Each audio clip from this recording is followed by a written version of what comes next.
One second.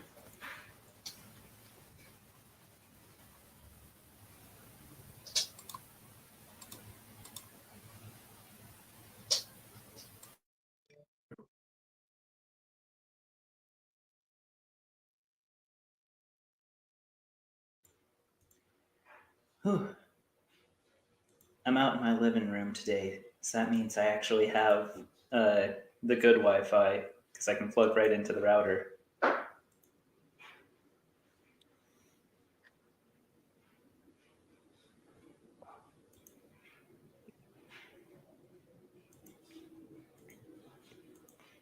You got that good internet.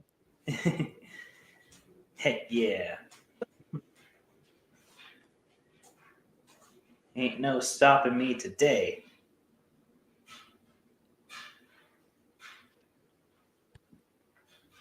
With this much power at my hands, I can look at so many cute girls on the internet.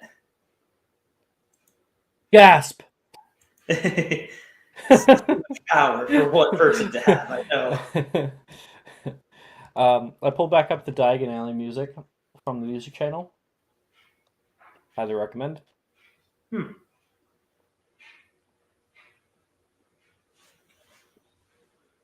Hope everybody has had a good morning so far. Um, I I thought the game was an hour later, and so I just woke up, telling on myself. But I'm excited. I've done this a billion times, and it's always a fun time. Yeah. What, wake up and not wake up right before the session? No, that's not what I'm talking about. I'm saying I've run this session 1,000 times. Not I'm always late. That's not what I'm trying to say. I've Alright. had a good day. That's great. I'm ready to roll the title. Okay. Let us begin.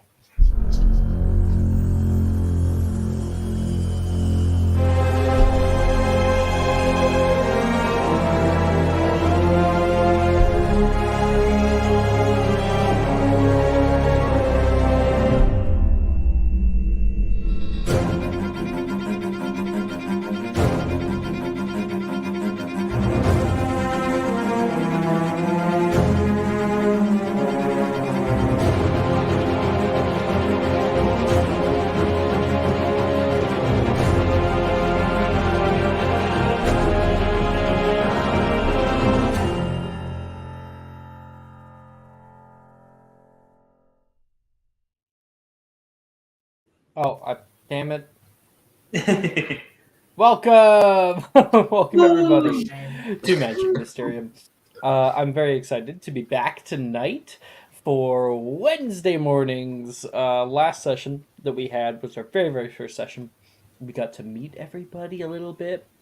I think everybody kind of went off and did their own thing, but we had fun running through the alley, Diagon Alley that is, and buying different things, seeing different things, meeting new characters and people that hopefully we will grow closer and closer to over time. And we just left off having entered with Professor Milne into Ollivander's wand shop.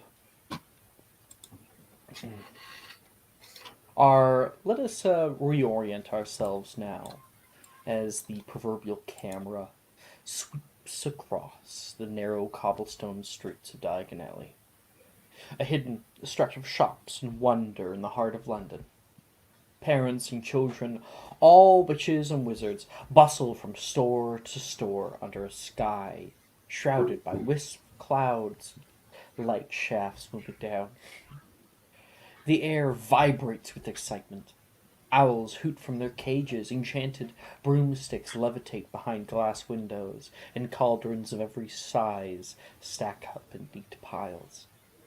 But today, everyone's attention converges on one particular establishment, Ollivander's Wand Shop. Pulling toward the entrance of the narrow, dimly lit store, we begin to walk inside. Okay. Almost there. There it is. Ollivander's Wandstop stands quietly majestic amidst the bustle of Diagon Alley, an age-old sanctuary of wisdom. The shop, with its narrow facade and large mullioned windows, looks like a giant tome of tales yet untold. Time-worn stone and old blackened wood hint at the countless generations of wand seekers who've passed through its doors. It invites you to step inside. On the sign, even, it says EST 382. That was started a long time ago. The door to Ollivander's wand shop creaks open. A tiny bell above chimes, ding, ding, with the sound that echoes through the interior. You might have already done this, but it's fine. We're gonna do it again. Where are we? Through the interior. Shelves, brimming with slender boxes, reach up towards the high ceiling. The air hums with the latent power of countless wizards and wands, each awaiting its destined wizard. From the dim recesses of the shop, a figure begins to emerge. A woman, with insightful eyes and hair the color of moonlight. It cascades over her shoulders and onto her odd choice of clothing. You see overalls, which have hand-painted daisies that seem to sway in an invisible breeze. "Hello," she greets you all in her soft, slightly distant voice. "I suppose you're 3 o'clock?" "Aye, Professor Milne, Model Studies. Are you Ollivander?" Milne shakes her hand. "Oh, I'm just his apprentice. My name is Luna Lovegood," she says. "Just a moment, I'll fetch Mr. Ollivander." A second later, Garrick Ollivander emerges, his keen gaze taking in the group. His wrinkled face creases further with a welcoming smile. "New students." He turns to Miss Lovegood. "Well, Luna, ready to get started?" "Let's," she exclaims. The two move in unison, shouting numbers of boxes and climb ladders to grab concourses of wands. 42s and 33s. I was thinking maybe an 11 or so. Don't forget about the 6, Mr. Ollivander. And try the top row there." They all grab as many as they can, setting them out before you in an array across tables in front of you. The sight is magnificent, a myriad of wands displayed for choosing.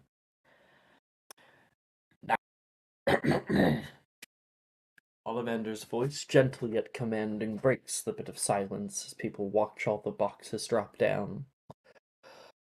"Who is first? Come forward. Let the wand choose the wizard." The shop's atmosphere thickens with anticipation as our first student steps forward. Who will it be?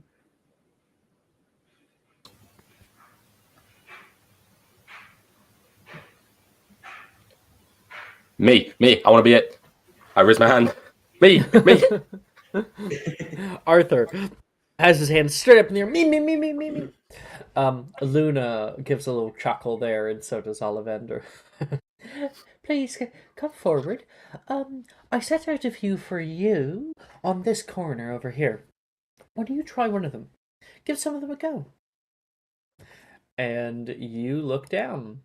Hopefully, everybody has their wand art in their hidden channel. What on earth? Oh. Okay. Let us see, Mr. Toast. Wait, we were supposed to put one die in there? Oh, Yeah, no. we were supposed to. I'm pretty sure we always do that as that's fine. That's completely fine. If you have an idea of what you want your wand to look like, then Of course. And for no put it up. particular reason at all, I'm opening up new tabs. Do not think about it. Do not worry. I'm just going to describe the one that I have from memory from the Hogwarts Legacy game that I pick Yeah, up. I'll wait 1 second. I'll let you do it in a second. Describe it, and Okay. I will find a picture right now. It's like a white one, all spiraled and stuff. Where was it? Wait, spiral? Toast, wait. Okay. I'm just looking for a picture. In front of you, see a few different wands. One of them is adorned with silhouettes of soaring birds. It possesses a sort of ethereal nature to it, as if it's ready to take flight itself. The very pommel of it furls out with 2 wings. Another one looks like a robust wand, with runes carved down its length. The symbols seem to pulse with a silent power, and almost whispers toward you. And then we see Arthur. Describe your wand. Yeah, there's a quite a long shoot. Let me. Oh, Jordan just found that was really quick. I don't know if that's what you're looking for, but That bottom one there is what I had in mind. Yeah, something like that. Mm, Perfect. pretty. Nailed it. So yeah, I can describe it. I can describe it. Yeah, take it Like, away. Wonderful. Yeah. Okay. The wand itself has a handle made of twisted wood. Or perhaps it's just been lathed that way to make it look like one solid twist that becomes more and more tightly wound until it shoots off into a single solitary point.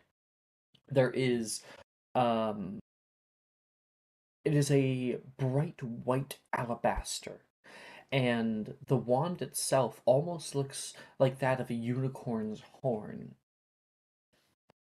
It has been sanded down and only lightly polished with sort of a matte finish. So which one would you like to grab first?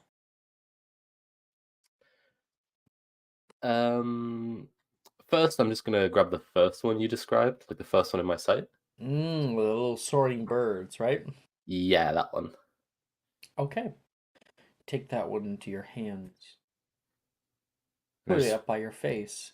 And Miss Luna Lovegood says, give it a swish. Yeah, I just hold it out in front of me and a little hua.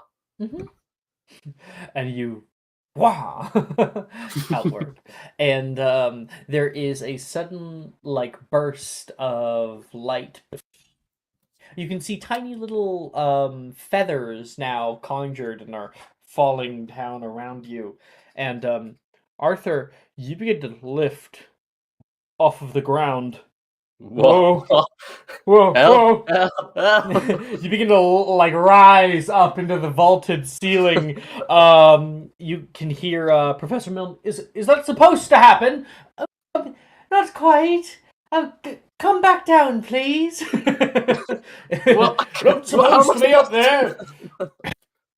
You hit the chandelier. You hold onto there for a second, and I then try like swim from. Garrick says, just a moment. I'll filete him. No, he'll fall. Luna like pulls in. All right, together then. On 3. 1, 2. Arthur, you feel like they're just gonna drop you on the ground. Okay, I just put my hands over my head trying to protect so I don't break my skull open or something. 3. Finite. Wingardium Leviosa. And you are able to. So you fall about 5 feet and then like are caught a foot before the ground, and then Luna lightly drops you down. I'll take the wand back. Oh, well, we can't do that again? No, and Garrick will take it out of your hands.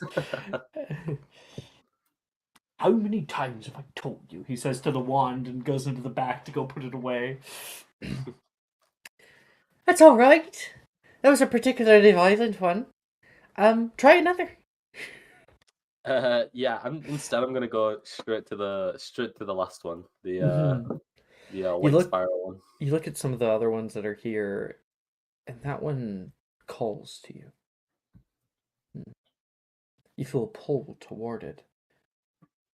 Place your hand down upon the handle and feel it in your fingers, and there's sort of a buzz that it hits. What do you do? How do you move your wand? I just want to hold it, just pick it up, like look at it, investigate it in my hands for a sec. I'm like, feels good, feels good.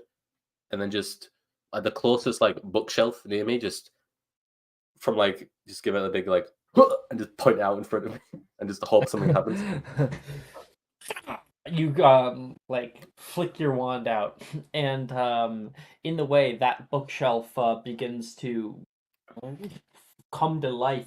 You see like the little it's not a bookshelf, it's actually like a shelf with like a bunch of boxes, and the boxes Yeah. begin to pull out bung, bung, bung, bung, bung, bung, bung, bung, bung, bung, bung, bung, bung, bung, bung, and it actually makes music. It makes music with the bouncing and jumping of the different boxes.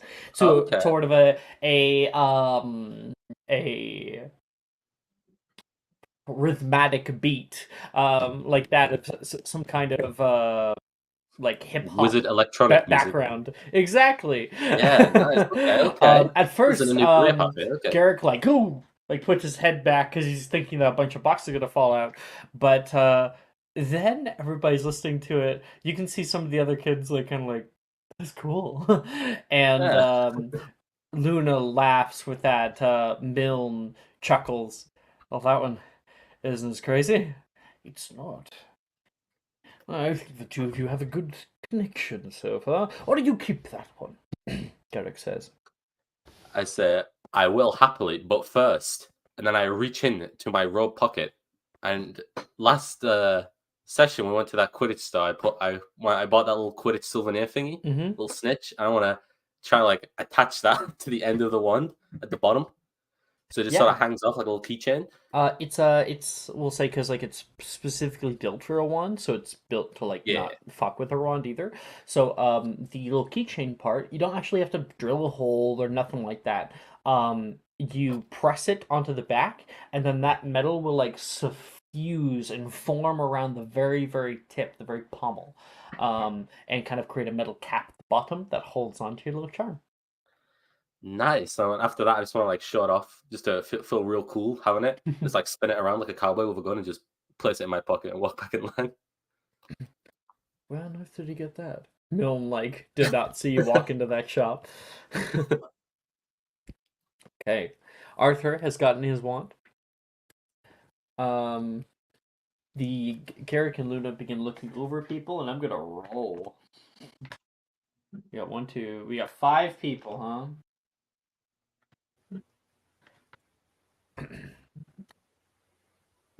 They look around to each individual child here before, um, mhm. Yes, Lightweaver. Before they turn toward Mr. Duffield. What about you? You come forward, don't be shy. All right. Step up. Well, you walked in, you had a bit of a countenance about you. So I thought some of these ones might help, but Garrick had some ideas of his own. You can try right over here. He points to a section of the concourse of tables around you.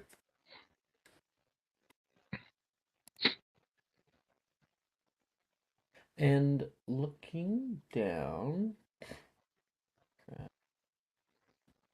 where are we? Awesome. Looking down, you see multiple different wands. One of them, one with a kind of a rugged, earthy texture. It's reassuringly heavy, feeling like a little steadfast companion in one's hand. Place that one down for a second. Look at others. You find another one with multiple colors. It has a fine, polished handle that's white with little gold accents and trims. It's been lathed with a sort of orb set in the middle. There is a dark brown polish for the actual shaft proper, and has a rounded tip to it. The pommel is flared outward to allow someone to kind of hold their pinky along the back. This one itself feels like it is brimming with possibility. And you see another one. This wand is elegantly slender, with a prismatic shine just under the light, shimmering with hues of a summer rainbow, and feels significantly lighter. Which one do you want to try?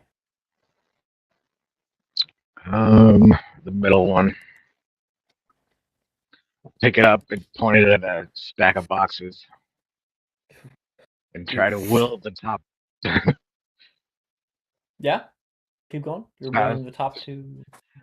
Trying to will the top one to fall off without knocking off the whole stack. All right. Yeah! You cast forward. And there is a whip crack as a sort of a whip of purple light flies backward and expertly hits the top box. That one goes flying into the air. Garrett goes, "Oh!" And Luna ends up catching it out of the air. Maybe not. Actually, that was very controlled. Like Garrick's just upset that you hit his boxes. Luna will kind of intercede. And how does it feel? Do you feel in control? I do. I find that normally these kinds of wands can speak to us. They're sentient things, you know? Might I see yours? Hand it to him. He picks it up. Oh, this is an odd one. It's a phoenix feather core, very sentient one. 13.5 inches. Very long. Although it is a bit whippy. Huh. Yeah. Ironic. Mm. And made of... Mr. Ollivander, what is this? But I have to do better than that if you're going to be running your own shop.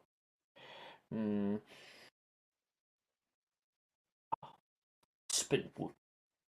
Well, you have a silver spear on it. Here you are. He'll hand it back to you. That's yours. Thank you. Awesome. Hey. What was that silver spear you mentioned? Oh, if I'm not mistaken. I have to make sure I'm not mistaken. Pretty sure you're right about where you're going with that. Yep, I am. He says, well, aspenwood has always been prized, and because of that very, very nice white finish you can get, one that you have in the middle. And Andrew, you can post... Oh, Andrew and Arthur, you guys can post pictures if you want in discussion of your wand. He says, the Silver Spears is a dueling club that only permits those with aspen wands, and sometimes they only present themselves to good duelists. I was just making a bit of a comment. That's interesting. Thank you. Right. Here we got 4 people left. Let's see. Okay. 2 of you are standing awfully close. What do we do the 2 of you at the same time? Luna will point out Mr. Kian and Aster. Ah. And that'll be fun, won't it? Shall we go you together? come on over here, and you go over there. Should be able to find something that suits you. All right. Hey. Aster and Kian walk forward toward the large, large concourse of wands at their disposal. There's so much that could be offered. Kian, you see one wand. It is a straight wand that comes to almost a sharp point. It has a curved handle that kind of flares outward by the pommel. The pommel itself is carved with little pictograms and art and wings along the back. It looks like a little owl. Kind of cute. Another one has a handle twisted like an old vine, giving it a rustic charm that almost speaks of an enchanted forest. That's what it looks like. It has little leaf designs that have been carved along its length. And then you can see another one. This wand has an icy bluish sheen. Feels like holding a sliver of winter. It's actually cold to the touch. One. Hey, question. Can I just pick up all three of them at once and then flick them all at the same time? That's a no. That would be hilarious, though. That would be hilarious. We wouldn't know which one worked. Like wizard math. Yeah, I'm Oh, really yeah. good with I- one wand. I- 3 wands. Truly wizard math. Which one looks the coolest? Which one looks the most dangerous to me? What you Don't said. fucking know, dude. I described them. I don't you made the call. remember the descriptions at all, so I'll just take whichever one I think looks the coolest, and I'll flick it. I roll a Just tell me d3. which one. Yeah, just pick one for me. And I'll flick Roll a d3. it. I have to roll it? Oh. It's your character. You're making me Oh, do I have to play the what? game. The first one. Oh Yeah. man. I don't want to do anything. I just want to talk. Oh, that's the owl one, isn't Got a it? one. Do you want to grab a different one? No, I'm happy with that. Okay. Can Aster say Aster. something when he looks over? Say something? Yeah, sure. That one looks like quite the hoot. He's just going to give an apologetic look. I'm sorry, I had to. He's just going to sit in shame. I'm gonna flick it right at Aster's face when he says that. Oh my gosh. Well, we're gonna find out what that does. Cool. Meanwhile, Aster was on the other side of the room, and he looks around. You can see a few different wands. One, its surface kind of shimmers with a subtle iridescence, like soap bubbles. It has little bulbs that are carved on its side, as if it's just can't come out of a bubble bath. You can see another one where it has this kind of dark black luster. The wand's length is 2 twisted vines that have whipped together and kind of fuse into one solid shaft. The handle itself has a metal rim to it with stone carving that comes down toward a little like globe. Oh shit, there's a word for it. Like a little gyroscope. Yeah. Or at the very bottom. You can see another one that has a deep midnight black luster. It feels cold to the touch. And you can see its end kind of almost sparkles with light, like stars.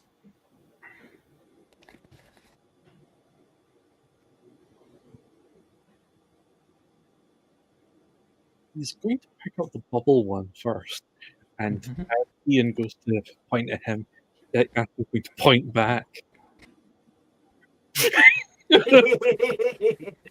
Ah, yes. If these both were the correct wand, we might get a priori incantato. Oh, that would be so cool. But not both of the wands are the correct wand. No. that would be funnier. Oh God, can we that'd be switch cool as that for the fuck. Can we Wait, do Do do you the want to have POI? grab the right wand? Both of you Yeah. grab the right wand? Let's do it. Let's do Just it for the POI. band. Holy fuck. That'd be so fucking cool. That's fine. 1 second. I'm just finishing my bagel. Wait.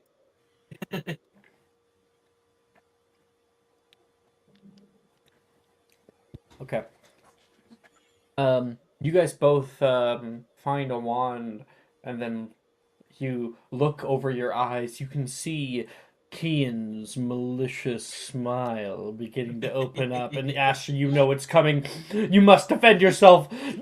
You guys both point toward one another, and Garrett goes, "Oh no!" You both cast down whatever the fuck it is at each other. Just a nice solid flick. And as that happens, there is a spark that jumps from both wands. Both sparks kind of pass each other as if they're about to touch the other person. But then the streams kind of get wrapped up together like magnets. The two fuse, and you guys are holding onto a solid tether. You can feel warmth in your hands build. The little globe, the gyroscope at the very bottom of Aster's wand begins to spin violently, and there is a pulse of plasma that moves into the center with a little explosion. The moment it hits, though, you guys have no control over what happens there. You hold it for a second, and then the spark starts to move. It hits into the chandelier above. We crossed the And- streams. Exactly, you cross the streams. It hits into the chandelier above and just disintegrates part of the chandelier. And then it kind of whips into another formation. It comes by and hits the bottom of the desk where Luna and Mr. Garrick are standing there. And it turns the entire desk into a large cow that is now Nice. standing in the room with you. You flick up, and Mr. Garrick says, "Expelliarmus!" And he will twin cast Expelliarmus. Both of your wands go shooting out of Nice. your hands, and Luna and Garrick grab both of the wands. What on earth was that? You can hear another one of the kids yell off. Fury incantatum. Luna and Garrick share a look. Wait, give me that back. Let's do it again. Do it again. Absolutely not. Oh, my chandelier. Where did the cow come from? Luna will pull her own wand out and try to repair that stuff, and she can't. It got disintegrated. Yeah. Where did the cow come from? Look, and I then the made cow. a cow. Oh, all the quibblers fell on the ground. Periphage. Garrick will cast a spell at the cow, and it whips around and then becomes the desk again, kind of in a weird formation. It's diagonal from where it should be, and Garrick pulls the spell back. That was very, very unwise. We do Listen, not point Gabe, our wands at others. Can result Isn't in that the entire unforeseen point events. of casting spells on other people? Oh, what to do now? I Gimme. feel bad for One's that cow. It was such an Gimme, gimme. utterly terrible fate. Esther. Oh, I got that one. Luna laughs. He says, "These wands, they do suit you. Not just any wizard would be able to produce priori incantato. But wild as they are, they do now belong to you." And you will hand it back. Well, congratulations. And Luna will hand you yours, Kian. Thank you, thank you, thank you, thank you. Take it. This is also going to take us. Milne's like, "You two, I want to put the wands away. In fact, everybody wands away." He says to the people who already have them in a very stern tone. Oh, but sir, and he draws us. He draws. Aster's going to pull out his wand and draw a sad face with flagrati. Milne will snatch the wand out of your hands.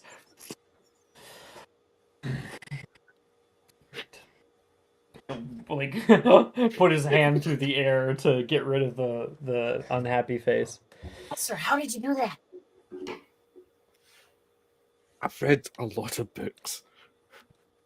Oh, Like my Never entire mind. summer has been books. okay. Why do you think I didn't visit? You know, I was a little bit mad about that. You didn't come see me not one time. That mother insisted. Right. Because she doesn't like me. No, nothing about that. He's going to sit in the corner.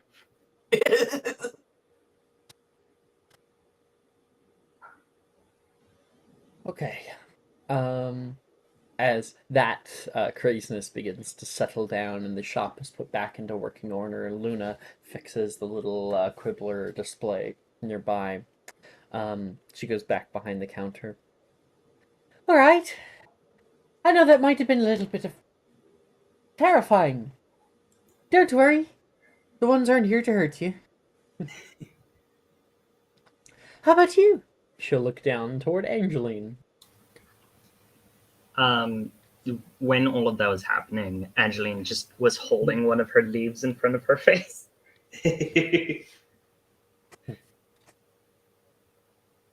And she Yes, like you. looks behind the leaf, like, is it safe? It's safe. What's your name? Angeline. Well, Angeline, I have a bespoke collection of wands for you. It's right there in front of you, on this side of the table. There's a few different ones. I was hoping one of these might suit you. Just pick the one that you feel most connected to.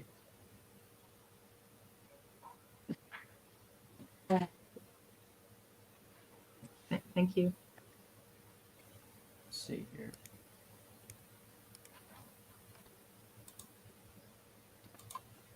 Ooh, love it. Super cool. Okay. You see a few different ones.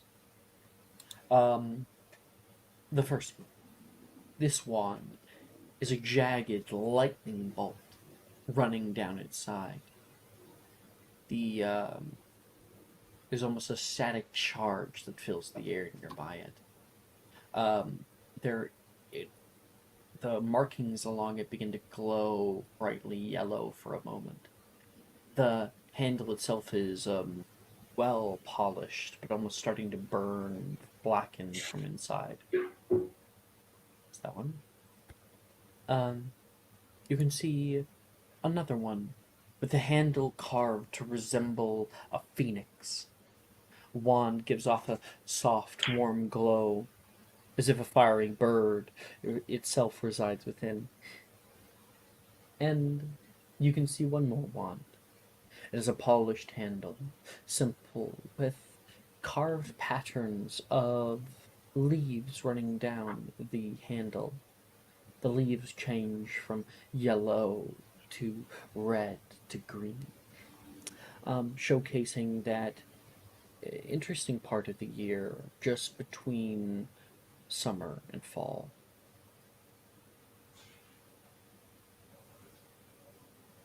She's going to pick up the Phoenix one. It's hot to the touch, nearly burning, but not. Hold it into your hand, clasping your fingers around it, and you can feel it just like shaking violently. Huh. Give it a little swish. She is going to carefully point it at like a little pot plant in the corner. Right. Mm-hmm. And what do you do? Just do a little like up and down motion with the wand.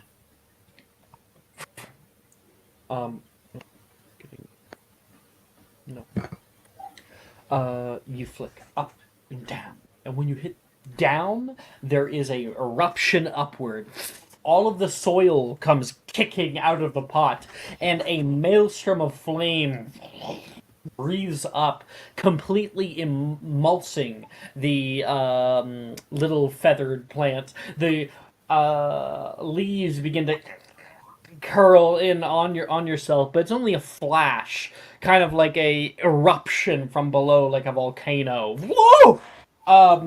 And the moment you like drop the wand very quickly, the plant is left in a half-burned state. Nope, nope, definitely not. Angeline is going to go apologize to the plant. I'm sorry. I'm sorry. You come over. You can hear the plant screaming right now. I'm sorry. I didn't mean for anything bad to happen.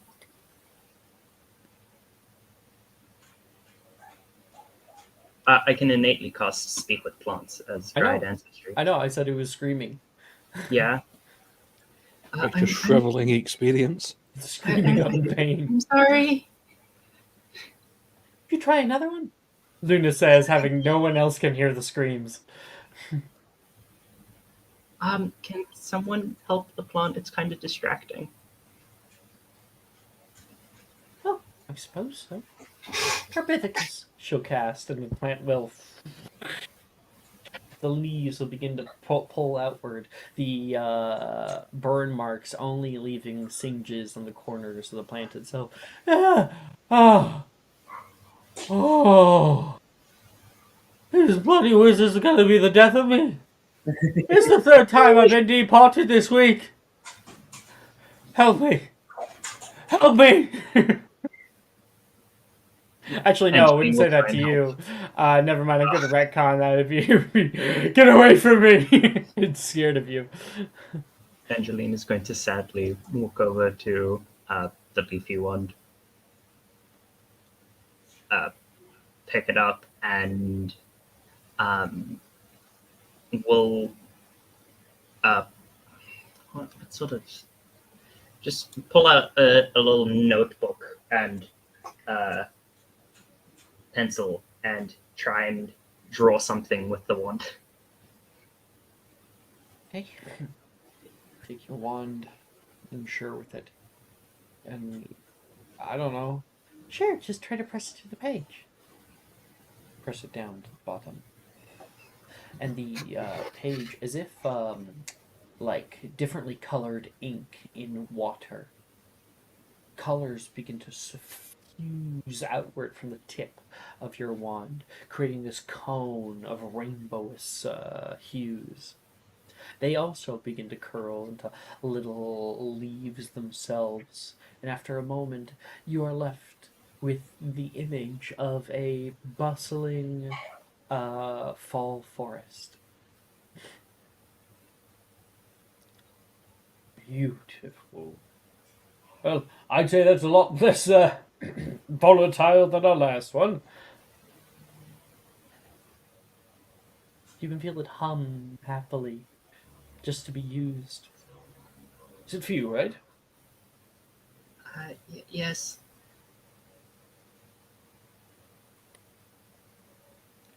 And you now are bestowed your very own wand.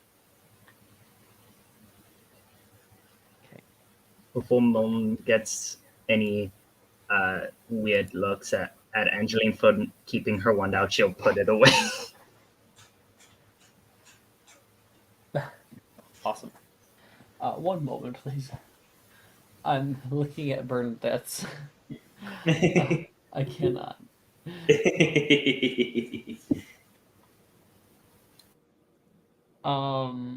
Should I mix the two? Yeah, that's sort of the idea. Is like the two pictures to give a full image of what I'm getting at. Yeah, I think I get it. I think I understand. All right.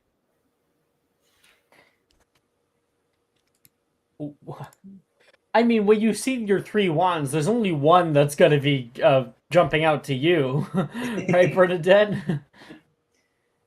Yeah, I think Bernadette will be probably attracted to her wand pretty quickly. Oh yeah, very quick. It's a very unique looking wand. So,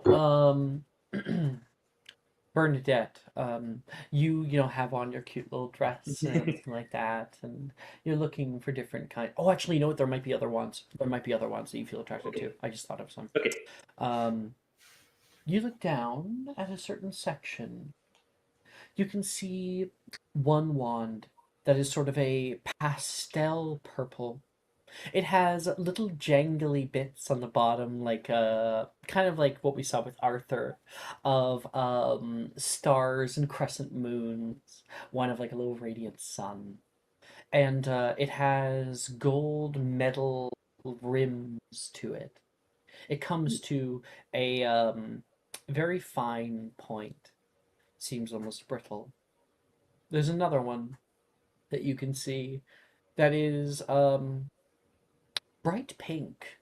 It has a ribbon that has been tied around the handle. There is the ribbon has like a little symbol at the very edge of its flared base, and the wand itself is almost sharp, like a knife. There's one more wand. It has a dark chocolatey brown handle. The entire length of the wand is kind of twisted very, very, very tightly from base to tip. It is not perfectly straight, but straight enough. And the handle itself is that nice dark brown color, but it pulls off into a swirl of white and red. The red itself seems to have been like stained of the wood, moving around and around and around, almost like that of a candy cane. You I can still think- go for your wand if you want to, but I thought those were two other Oh ones yeah, that no. would speak to you. Yeah, no. I'm still gonna go with the idea I had when I was thinking about the wand ceremony. Is that like I think Bernadette looking at them is gonna like pick up the lilac one first, Mhm. the purple lilac one, and she's just kind of like holds it up to her holds up to her nose and sniffs it and everything, and then just kind of nibbles on it slightly. Yeah. Oh, Yeah. please don't put the ones in your mouth. Okay. There's always one in every group, Luna says. And Bernadette puts down the purple one. It's just like, no, definitely not this one. This one's too hot. this This one's too cold. yeah. And the pink one? The pink one, yeah, I think Bernadette picks that one up, kind of like, kind of yeah. She also kind of just takes like a little tiny bite on it. So, Do they not listen to me? this one's bitter. It's just like, but then yeah, and then she'll go for the last one. It is made of wood, after all. Derek's like, stop biting my damn wands. He doesn't say that last Yeah. part, but Bernadette's like, oh, my dog discovered a ping pong ball, and so if you hear any noises, it's that. But yeah, Bernadette will pick up the last one. You're like, just like licks it slightly. somehow that's nice. I think it's this one. Oh, wonderful, Luna says. Is it? Is it applewood? Yes, of course, wonderful. Why don't you give it a go? Anything, the first thing that pops in your mind. She'll give it a little swish.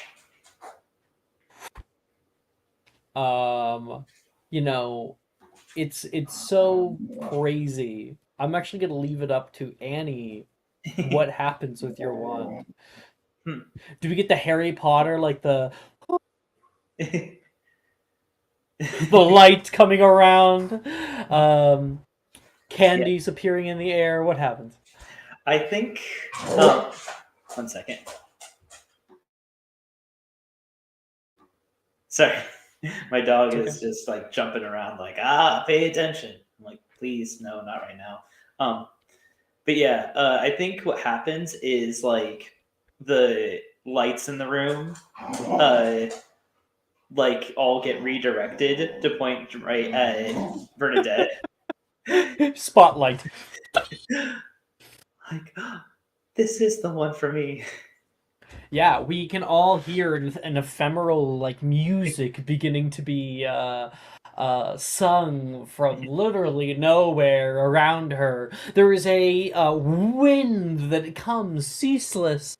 There's no direction for it. It just kind of swirls upward. Her hair flying, her eyes bright with stars in her eyes looking down at this wand, and tiny little fluttering petals swirling up around her. Everyone's like, where the hell is this wind coming from?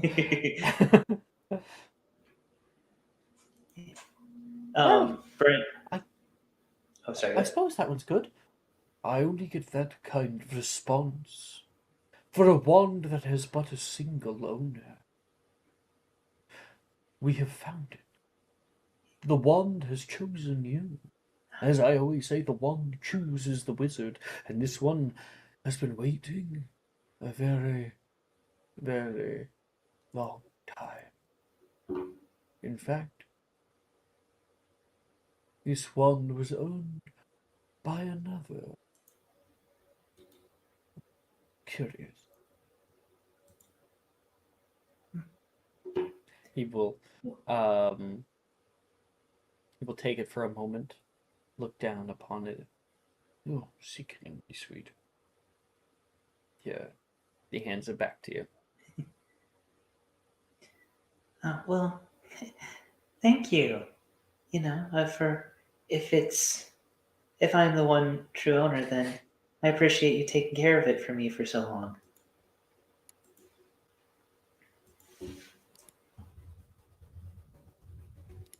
Alright. Just trying to get a name here in the background. 1 second.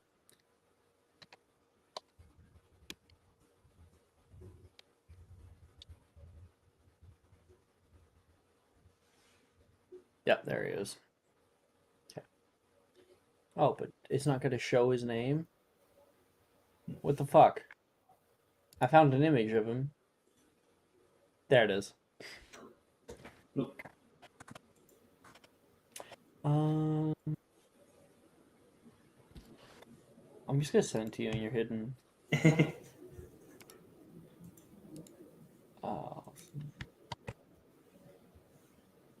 Out of character, this is the previous owner of your wand. Ooh. Ooh, I love that. Okay. Now we're good there. Everybody, one by one, is able to present and take of their very own bespoke wand, suited to each one of your unique talents and abilities. They will grow with you over time. And that is when Professor Milne thanks Luna and Garrick. They wave you off on your way.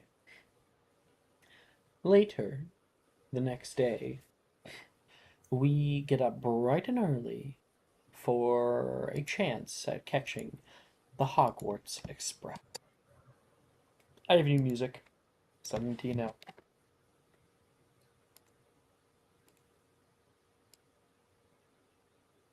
Woo! I will also send it in chat for anybody watching.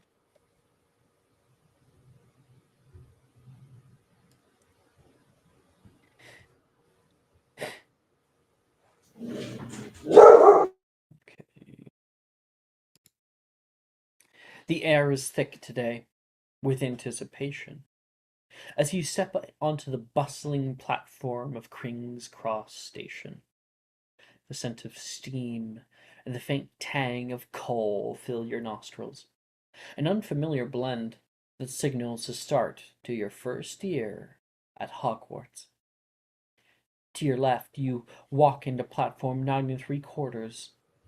The Hogwarts Express is nearby, It stands tall and regal, its scarlet paint gleaming under the station lights. The train's whistle pierces the air, a clear, sharp note that echoes off the high ceiling of the station. Departing for Hogsmeade Station! 5 minutes! A train worker dressed in blue yells from the engine. Around you, the platform is a hive of activity. Students clothed in their casual clothes and robes dart around. Their excited chatter adding to the noises in the space. Parents, some with tears in their eyes, bid children farewell. Owls hoot from their cages, and the occasional cat hisses from an upper student's arms. The platform is crowded, but not oppressively so. It's a welcoming sort of chaos, a symphony of sights, sounds, and emotions that marks the beginning of a new journey. Arthur, you stand there in the concourse of people. Oh boy. Are you here with your parents? Yeah, I'm with one of them, probably the mother. Okay, you want to give us a description? Yeah, she's like a thin, quite tall woman who is has like free hair and like wild hair and seems quite overworked. But she's like maintaining like a facade of like happiness for like, oh, it's a big day and everything. But she's like, trying to like get the next job done. She's like very like, yeah, just trying to put food on the table type of lady. Arthur, you did pack your quills, right? Oh, I feel like I left them at home. Like we left them on the desk or something. You know what? I can owl them to you if you forgot them. Yeah, you just have to owl me. It's and I'll send them fine. with It's another fine. day. Okay, No, it's fine. Look, breathe. It's all okay. I'll be gone. I have everything packed. You know me. Last night I went over everything twice. I'm good for it. Trust me. I'm going to miss you. I'm gonna miss you too. Look, It's going to be such a big difference not having you at home. I mean, I'll be able to get a lot more done, but you will be missed nonetheless. oh, I know. I'll miss you too. Of course, your cooking second to none. Yeah, I'm gonna miss you. If you can, if they allow it, that is. Send me some of those like those chocolate chip cookies you make. I don't think I can go an entire time without those. If I'm allowed to, I absolutely will.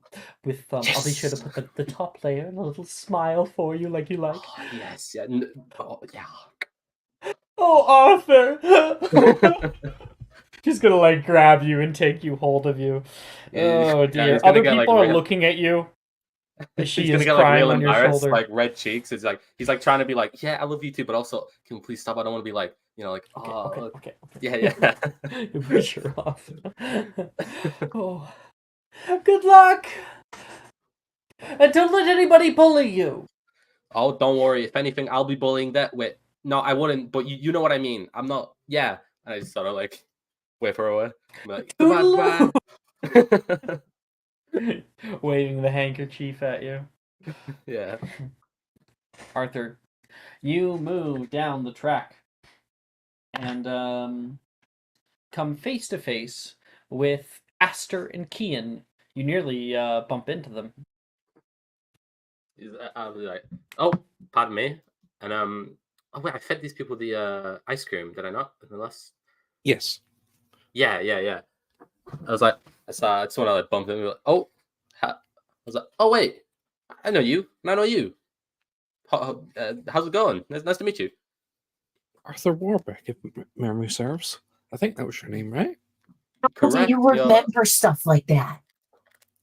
How did you remember that? You're also an A name. I think we were called on the register. Close. Aster. I'm Aster Foley. Aster And Foley, I have a that was it. notebook. You haven't. Did I you write mark down down a all our couple. names in there? Do you have I all the might have. classmates? Right. That's good. Weird. Good information gathering. And Beach and takes you are. notes. Yeah. And I look at Kian. Is like, what's your name? My name is Kelsey. Nice to meet you, Arthur. I'm gonna like look at Aster, like just. I was like, oh, nice to meet you too, Kelsey. What's your last name? Is it Folly? No, actually, it's Fable. Shake Arthur's hand. Kelsey Fable. I don't remember that at all. I don't want to ask you if you're sure of your own name, but you must just have a terrible memory. It's true. I have been excited for Hogwarts. I think that's all I've been thinking about recently. Okay, well, pleasure to meet you, Kelsey and Asta. Somebody walks in from the crowd. Asta, those terrible house elves finally helped me. Give them freedom. They're just running amok. They took our bags. If it only took me a little bit to get them to do so. Of You can course, see a Mother. woman with blue like cinched dress with sort of a nice lapel on the side, shoulders that kind of puff out on one end. Her hair has been put up and is combed over to one side. Nice brown hair. She has some subtle wrinkling on her face. Oh, who's this? This is Arthur Warwick. He's going to be in my year. Arthur, you're pureblood? Question mark? Half blood. Okay, never mind. She says, another student. Wonderful to meet you. Arthur, might I be able to speak to you over here for a moment? Arthur Well. or Asta? Oh, and Kian, dear, where on earth did you come from? My house. Oh, as precocious as ever. Come on, Asta. Huh? Of course, Mother. What is precocious They mean? leave. I think it was a compliment. You know what? Leaving I gotta Arthur tell and you Kian something. alone. Arthur. Yeah. That's Esther's mom. She's really not nice. Well, have you met her before? Let's not make assumptions here. Maybe she's a perfectly pleasant lady. Listen, I've known Esther ever since I was born. I know his mom. She's crazy. Oh, well, that sounds like not my problem. Good luck, Asta, I say, his mother, not mine. I love that answer. Oh, wow. Meanwhile, Aster. All right, Mr. Foley. We are moving off to school for the first time. Remember what I told you. We have any more outbursts, and I might just take you out of it. There's plenty of other schools we can do, as well as homeschooling. Of course, It's been a Mother. while since I've taught anything, but I am not above it. You keep a tight lid on all that problems you have. Understood? Yes, Mother. I won't That's what I let like down to the hear. family. Good. I'm hoping that we don't have to have a repeat of a Diagon Alley fiasco. That wasn't entirely my fault, Mother. Kian is... I don't want to hear any excuses. It is not something that a volley does. At least not you. Stay away from Kian. I think he's a very good example. He doesn't set a good example for you. Of course, You must Mother. be careful about the friends that you make here at Hogwarts. Because who you run into is going to further exacerbate some issues for us. Such as Miss Bott. All right. Just be off. I will see you at Christmas, Mother? Or are you on holiday once more? We'll see. She says, Of course, Mother. leaving it up in the air like she might actually be gone for Christmas. Okay, kiss. And she will leave. Without giving you a hug or nothing.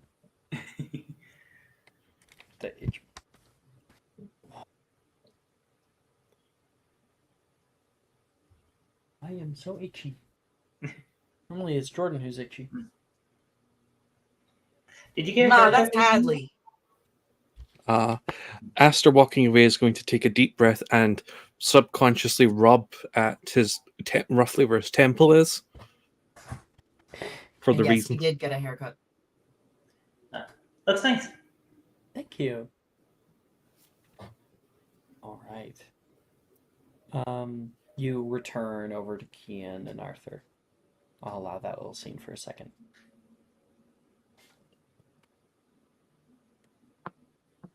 Wait, he runs back over to us? Yeah, Aster's coming back. I'll look at him and say, geez, your mum seems real nice there.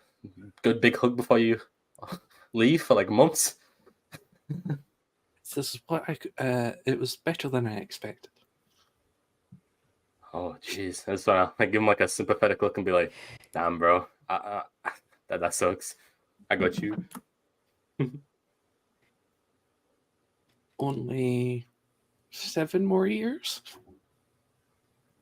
Well, that's a good way to look at it. And you're at Hogwarts for a lot of that, so, you know, it's only up from here. You guys move forward down the tracks to find your own way in this world. When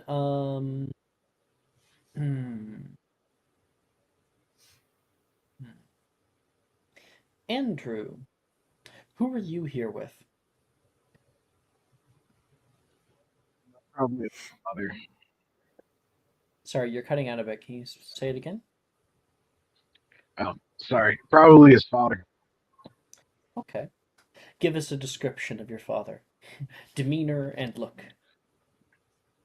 It's like an older version of Andrew. It's slicked back, blonde hair, stiff backed. Looks like he's annoyed to have to be there. Very serious looking. Finely dressed. Basically, just a taller version of Andrew. Andrew, we set your scene hearing the ticking, tick, tick, tick, tick, tick, tick of that incessant pocket watch that your father holds. Tick, tick, tick, tick. I'm probably going to be late for this. It's fine. It's Sorry, fine. Father. Keep it away. I wish that we would have left a little bit earlier. Should find you a spot on the train. Now, Andrew, remember, when you're going out there, you're not just going to learn, you're setting an example for our family. There's many, many other families who will be sending their childs this year, and I want to make a good impression. I want to make sure that we don't burn any bridges. I know, Father. Okay? I know, Trust you, Father. for the most part. You're plenty responsible. You've proven that to me again. Perhaps this year we could go somewhere. Maybe. If I have the time. Okay. If you're ready, you have everything. You have your carry-on luggage, your off luggage. I'll take the off luggage here. Yeah. You'll take it off, and then what on earth do you put in this thing? I don't remember it being that Everything heavy when I I'll went need. to school.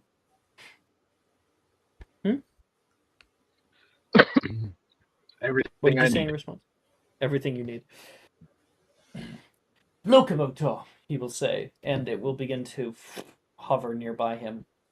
That's better. He looks down upon Andrew. There's an awkwardness, a silence that kind of pervades here as he looks over toward the train, knowing that you must leave. Feeling like he should probably do Oh. something. Well, I don't want to be late. Right. Yes. Of course. He gives a little salute. I'll see you and Mother at Christmas then. Of course. Your mother has been already talking about the tree. It's only fall.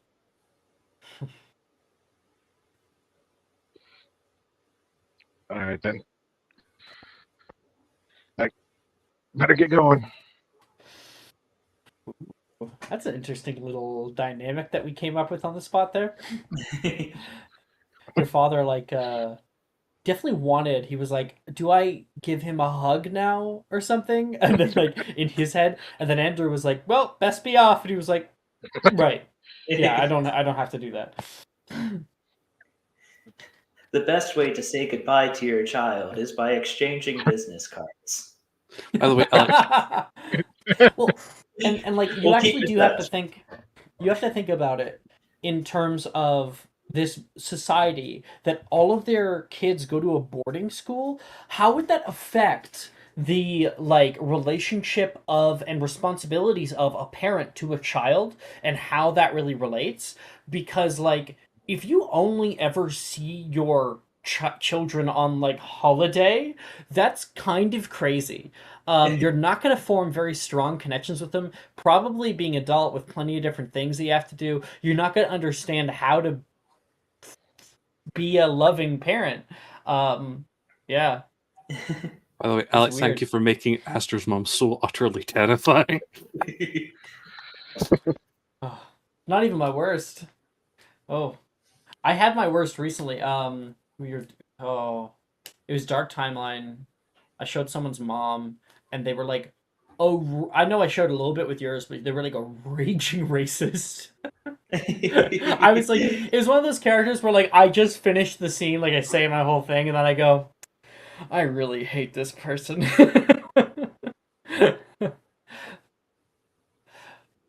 Okay. You move down the tracks, Andrew. Holding your carry-on behind you, kind of, you can hear the rhythmic wheels. Tiding, tiding, tiding. Um, and through the crowd, you spot a single person. Here alone right now, Angeline, clutching her ticket in her hands and staring up at the train as steam begins to roll up over its engine. Tick, tick, tick, tick. I'll walk over. What's you scared of the train or something? Angeline gets a bit of like shock and sort of like jolts a bit. Oh hi. I've never actually Sorry, been we on a met train yesterday. before. Sorry, Robin was talking. Can you finish your sentence? What were you saying? I've never actually been on a train before. Andrew. Go ahead, Andrew. It's not so bad. It's not so bad. You'll get used to it quickly. It's actually pretty fun. It seems loud.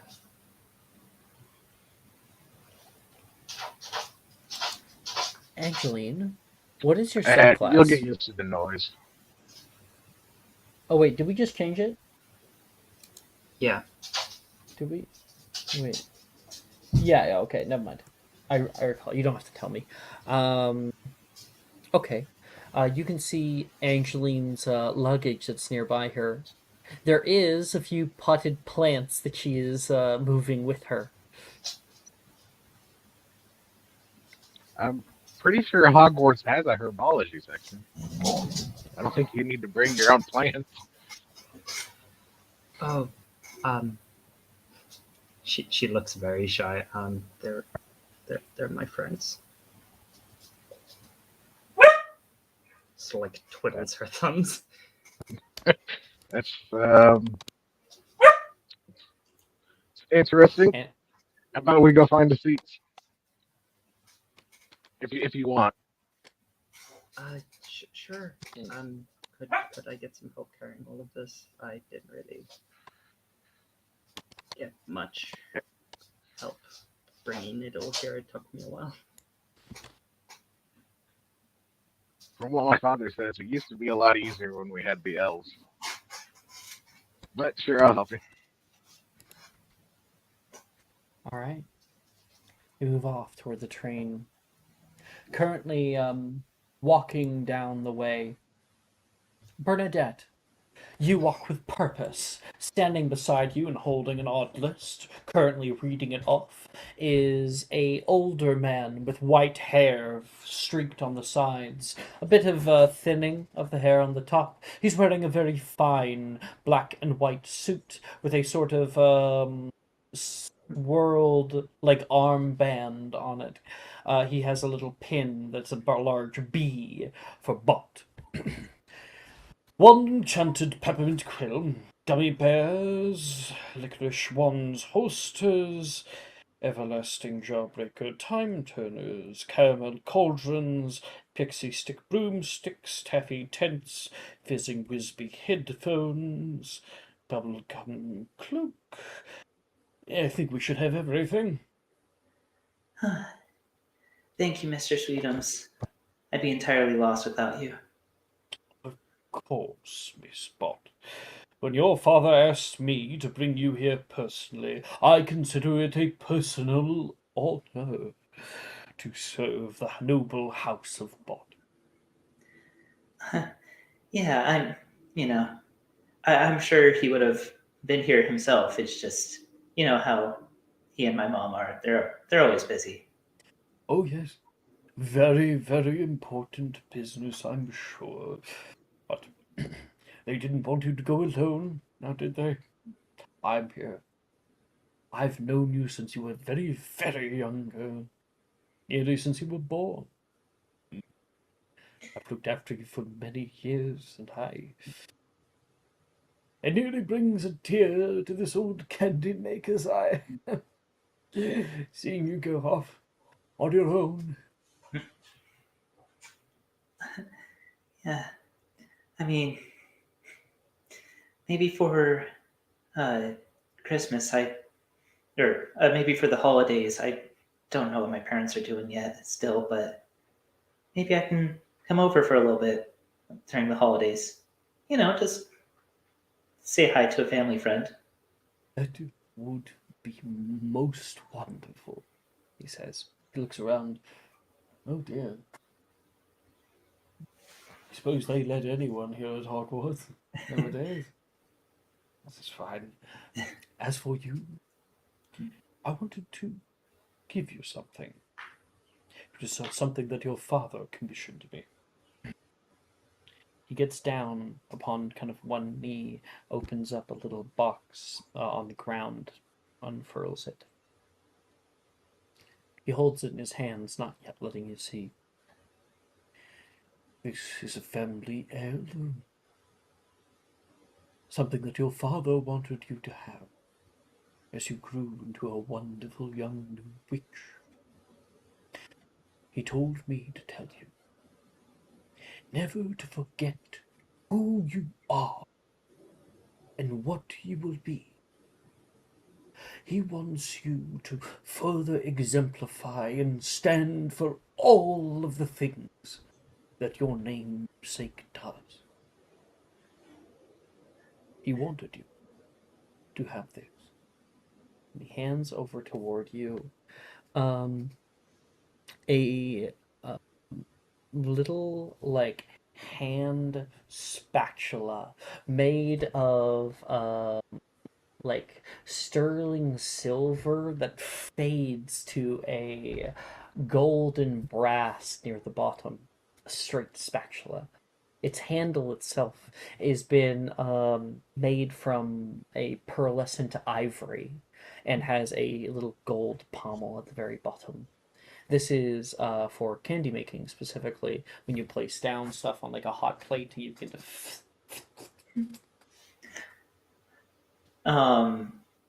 Like Bernadette sort of clutches it to her chest for a second, and she's gonna like hug Mr. Sweetums. Her arms barely go around him at all, considering that he's that he is a giant. I think I miss you more than anyone else, Mr. Sweetums. Oh, you're going to make me cry! Okay, together, Sweetums. You can see the tears welling up in his eyes.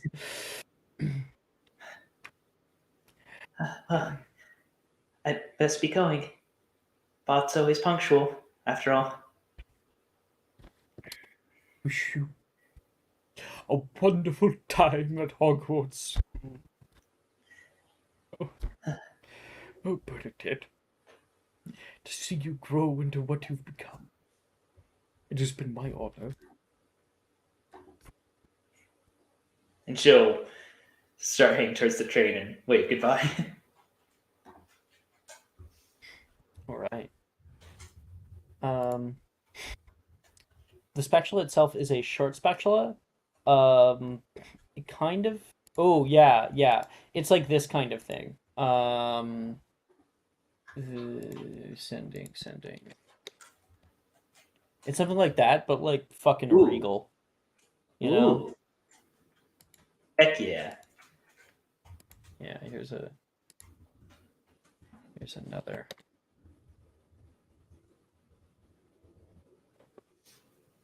Nice. Yeah, no, Bernadette's definitely gonna treasure it. Especially because, like, she takes that whole thing about it being a family heirloom very seriously. Like, anything family related is just of the utmost importance to If Bernadette. you want, it could come with a holster, Ooh. like a leather Yeah, like bound a little holster. tiny bag. A Bernadette, like, will. Maybe it has like a little ring on the back, so you can like spin it in your finger. Ooh, yes. I love it. Right. Everybody here.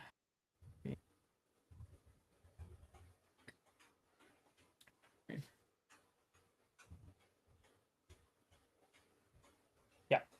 With a deep breath, all of you hoist your luggage and step onto the Hogwarts Express. The narrow hallway of the train greets you, stuck behind a long procession of students trying to do the same as you. It's a tight squeeze that's made even more challenging by the students bustling about. The sight of worn leather and polished wood adorns the interior. As you push through the hallway, you pass compartment after compartment, each one filled with other young witches and wizards. Some are already deep in conversations, their voices a low buzz in the background as you walk past. Others are unpacking, their belongings spread out in a chaotic array.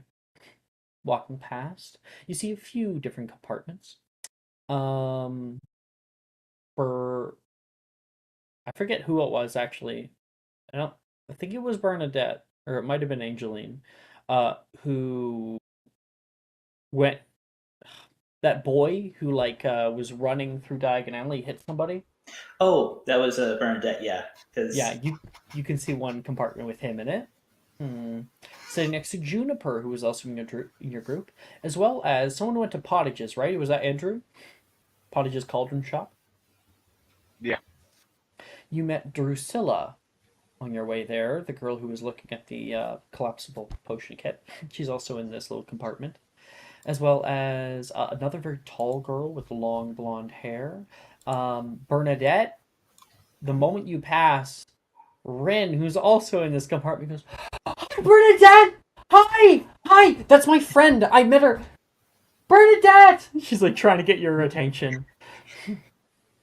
Bernadette will just, she kind of very Rin runs to the naturally door. looks at the window for a second just to turn her head away and just goes, "Hey!" She's like in the door. Hey! Oh, I'm sorry. I was saving you a seat, but we're all full now. Oh, don't even worry about it. It's very sweet of you to think of me. You look really cute today. You have a cute outfit every day. I try to look my best. Hmm. You're also looking nice. I know. The little sunflower design on my skirt is my favorite. I thought I'd wear something that was my favorite from the train ride, since we're going to have to start wearing uniforms again. Oh, the girl had the worst. It was like a white overcoat. It was terrible. Yeah, but Hey, I'm sure we'll both look good in yellow. All right, come here. And she's gonna like lean forward and give you like like a little like hug, and then like a mwah, mwah, and we'll All release right, you. I'll see you there. And she'll walk off. And just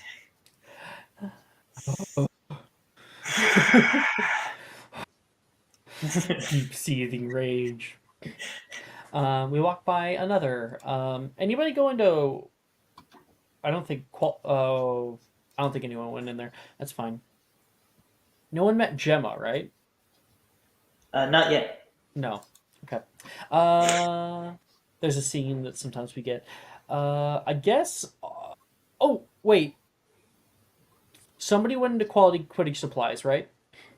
Yes, me. So Mm-hmm. You would be able to see there's about 3 girls, one boy who was in your group, Levi, the boy with kind of messy blonde hair, as well as Logan, one of the triplets. He's in there as well, but that compartment is full up. Arthur, you can see kind of like Logan watch you as you pass. Levi like, oh hey, because he I give him like a recognizes you little from wave. yesterday. Yeah. Another compartment holds Sam and Sally, the other 2 of the triplets, as well as Darcy, who is in your group, and Macy, who is in your group, and another girl with bright red hair that you don't know. Mhm.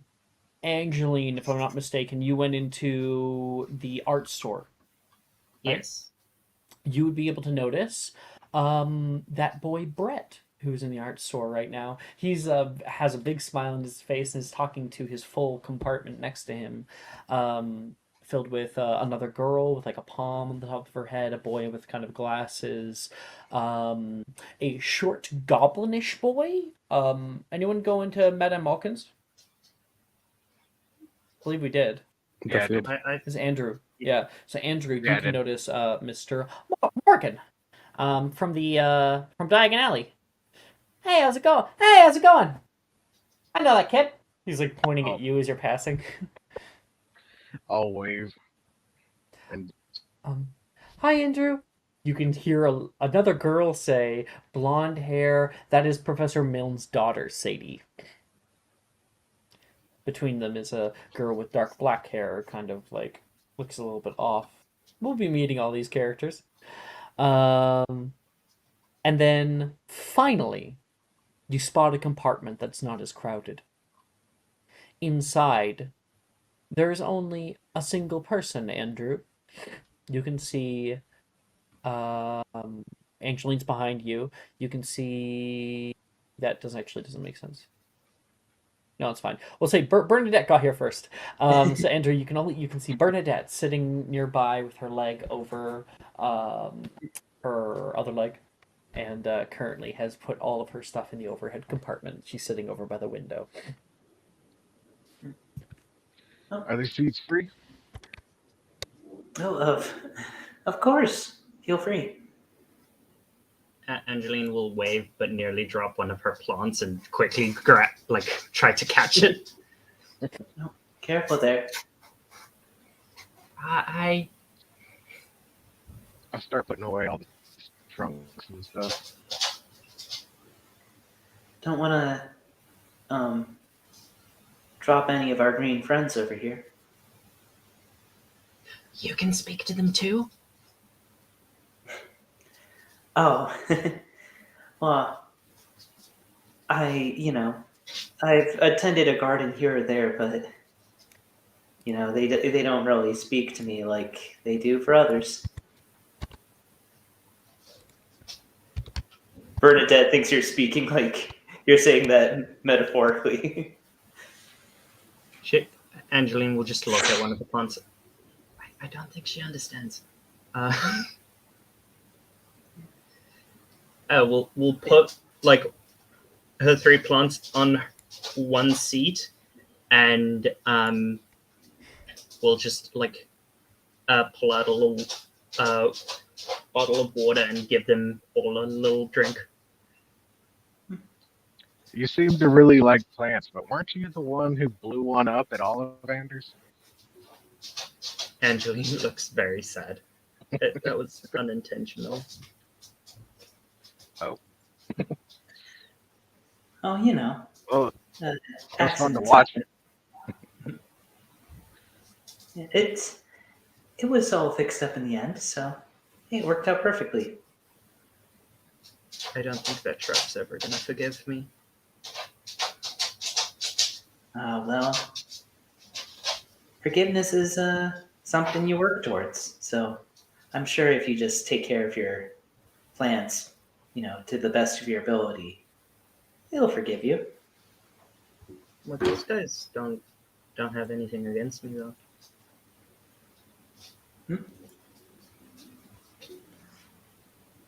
How long a So- memory do plants have anyway? Oh, you're muted, Alex. Coming in from behind, of course, Angeline, you were just behind Andrew.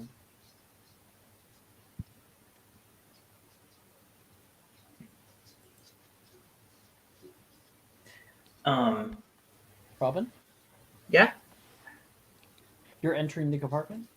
we've been chatting about. Oh, have you? Okay, Yes. I've been muted because I've had to go on the phone. I wasn't sure if you had entered the scene or not. My bad. Retcon oh yeah, that. Bernadette and Angeline talked a little bit about. Cool. The three of us talked about plants. Awesome. Thank you. Sorry about that. Then the next person who comes in would be Mr. Arthur, followed by Aster, followed by Kian. That's Cool. your thing, Alex. What would you say? I was saying I sent Alex a thing earlier. Oh, okay. I'll check it. Yeah, I'm just gonna like poke my head in the compartment, be like, "Yo, is it open? Can we come in here?" There's still spots available. Yeah. I want to like look at like the plants taking up one of the seats. Can I touch these? Who's are these yours? And I point to like Angeline. I'll stand. Don't worry. You'll stand. You sure you can't just like move them to like the floor? Maybe. I'll be careful not to stand on them. Pinky promise. There's less sunlight down there. They don't really like the glow. That's true. I mean, he's gonna be like real confused at this, like loving plants so much. He's just gonna like take your seat, I guess, if you want to stand. Yeah, Angeline will stand. Yeah, he feels like real bad about this. He's like, "Are you sure you can't just move them, put them on your lap, maybe?" Or isn't he? She'll like look at one of the plants. You sure? Okay. And we'll swap places with one of the plants. He's like, just like completely like, "Oh, okay," and then yeah.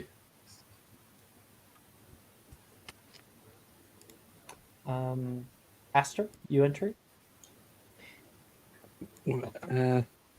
Esther's going to walk in with just a slight smile as he puts away his wand and just sits down. If there's a seat In the still. background, you can hear, "Oh, sweet!" from somewhere else. Keep going. Would it be possible to sit here? I've not seen any other cabins that weren't full. Yeah, it seems like this train's filling up pretty fast.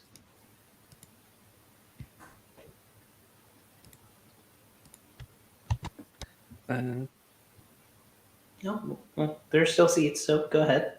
He's just going to awkwardly take a seat and just keep peering out the window.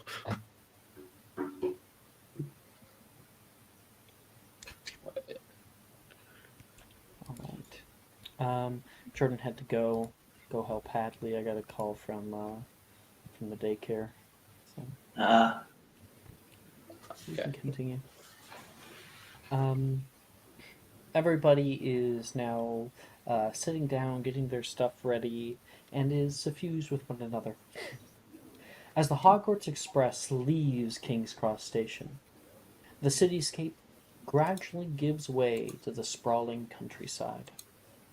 Rolling hills stretch out as far as the eye can see, their green surfaces dotted with clusters of wildflowers. The sky above is a brilliant blue, with only a few wisps of cloud to mar its perfection. The scenery outside the window is a blur of colors, a vibrant a vibrant tapestry that's constantly changing, and yet somehow still remains inviting. You all are together and may continue. It's been a few hours. So, what house does everyone think we'll be in? I just want to say right up, Gryffindor, definitely. Definitely. I did some reading. Apparently, the big guy, Harold Potter, he was in there. Quite Harold? strong. Something like that. He's the bee's knees. And if you got to be the best, that's where you got to go. That's what I hear anyways. How about you? And he looks to Asta. Both Aster and Arthur gained inspiration. One for taking over that scene with a great introductory question, and Arthur for a hilarious response. Yo. Personally, I think, knowing myself, I will end up in Ravenclaw, which will not be received well by my parents. Oh, why's that? They want you to, let me guess, Slytherin? Huh? No, Slytherin? absolutely Oh. not. Oh, what are Hufflepuff. the... Really? Huh. The Follies Hufflepuff. have been traditionally Hufflepuff for generations. Oh, forever. Oh, you're from one of Ian those says. old wizarding families, eh? Yes. Bernadette's eating some of that chocolate from the from the Weasley shop, the same that like Rin was looking at, and she's kind of angry about it. She's like, "Dang it, it is really good." She's kind of like over at Esther, like, "Oh, twinsies! My family have been Hufflepuffs for generations, so I know that's where I'm going to end up too." I'm not entirely sure where I'll end up. My mom didn't go to Hogwarts. Oh, so you're first generation? Not quite. Hmm. My dad's went to Hogwarts, but he's not really around a lot. Oh. Ah, I see. I'm sorry to hear that. I want to look at Andrew and be like, what about you? How's you feeling? Hopefully Ravenclaw. My father says it's a family tradition. Okay, 2 Ravenclaws, 2 potential Hufflepuffs. Huh.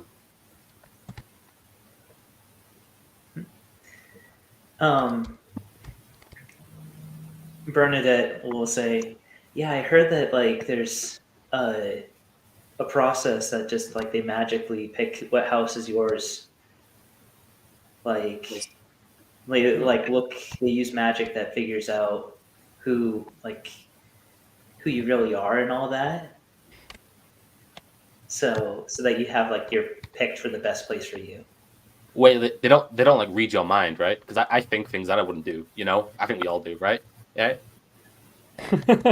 right. Yeah, guys, back me up here. Yeah. No, I don't know what you're thinking, Arthur. Like, you know, let's say like your friends next to the pool, and they don't want to go in, but you want to see them go in, so you think about pushing them in. You wouldn't do it, but you know, I would you do think it. about it. Oh. Nearby, you can hear echo from further down the train. You see Aster like look through the window there. The smile. Magnificent. Oh, jeez. No context. No, God. What? What was that? What?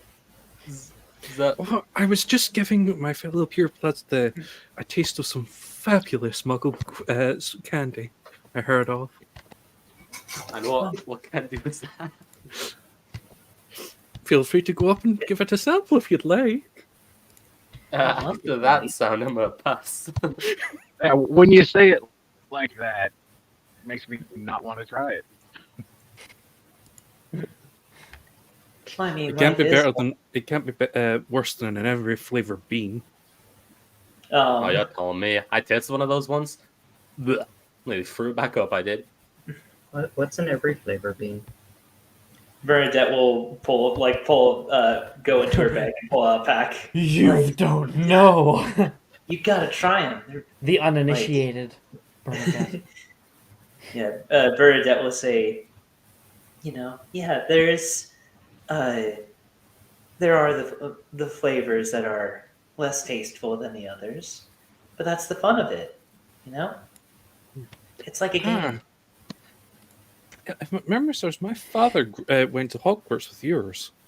I believe he was called the free diabetes dispenser. Uh, we, the bots, we make candy, and candy makes the world a better place. But we can't claim responsibility for how much candy people decide to eat. Any indulgence is bad for you if you indulge too much. I'm so sorry. No, you're good. You're good. Yeah, next we're going to start bringing up the sugar harvesting problems. It's fine. Sugar cane. But yeah, Bernadette will pull out a bean out of the pack and hand it over to Angeline. Like, go ahead, try one. Angeline will try a bean. All right, roll me 1d63. I actually had one idea that was going to be really a role play idea that was going to be funny, if that's okay. Yeah, sure, if you want to. She bites into the bean, immediately starts crying. Tastes like Flavor salad. bean. It tastes like salad. Inspiration to Robin. Inspiration. Bernadette's just like, oh, I love the salad ones. Makes me feel like I'm eating lunch. I would much rather just have candy all the in time your instead warehouse. of lunch. Sorry, go ahead. I can't imagine the screams coming from the factory. Oh my Just more God. tears pouring down her face. That is so dark. I love it. You can hear the door to your train car open down the hallway and squeak with little wheels on the carpet. Anything from the trolley you can hear emanate from further, more distantly. Candy, dear. So another compartment opens up. And then, coming nearby your compartment. Anything from the trolley, sweeties? You can see a kind old woman wheel a colorful display of sweets into view, with a little logo on the side that says Honeydukes. Oh, my Ooh, family. chocolate Bernadette will say, Honeydukes. My family gives them like half of the stuff you'll find on the shelves there is stuff from our family. Oh, how nice. I mostly just stay on the train, but Honeydukes does supply a steady supply of candies. We have pepper imps, pumpkin pasties, chocolate ones, licorice ones, exploding bonbons, fizzing whizbees, elephant on a unicycle, that one's a new one, Bertie Bott's every flavor beans, and Bernadette seems all happy, and lastly, chocolate frogs. How much are the chocolate frogs? They're 1 galleon each. Bit pricey, if you ask me. Can I have 3, please? You could do. She will take I'll 3 do chocolate a frogs couple. for you. And you may roll me 3d101. Please, this is an investment. Normally, he doesn't buy things like this, but this is an investment. I always get this up messed up. Angeline's just in the corner hugging one of her plants. 23, 53, and 31. Okay, 1 second. First number was 23. 23.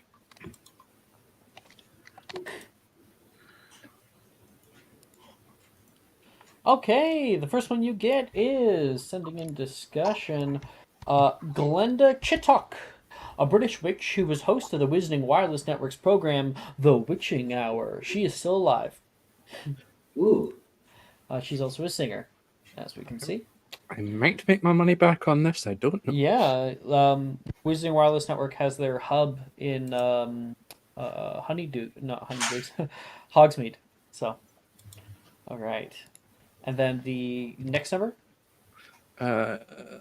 Oops. It was 53. 53. A bronze card. So that one's a silver card, so that's worth some. Bronze card's not really worth much. This one is Greta Catchlove, a witch who wrote the original edition of Charm Your Own Cheese. There you go. And next one. 31. 31. Another bronze card. Belfour Blaine, a British wizard who established the Committee on Experimental Charms. There you go. If you want as well, there is an actual chocolate frog card, like, thingy. Here, I'm gonna grab the link for you guys. If you are actually want to, like, collect these, here's the full list.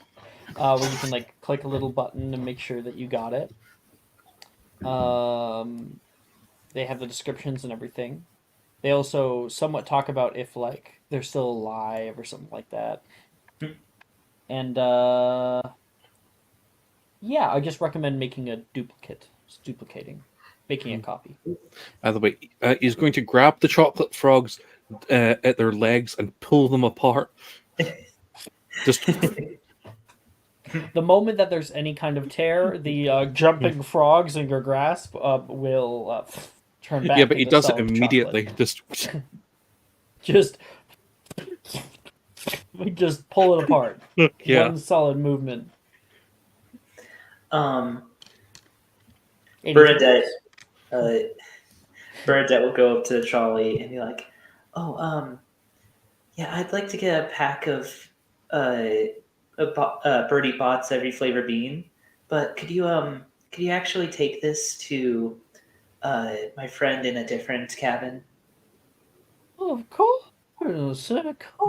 Always enjoy paying it forward. What does your friend look like? Oh, she's got glasses and she's wearing this sunflower skirt and all of that. Shouldn't be too hard to pick out. Certainly, she sets one aside for you. As for me, I'll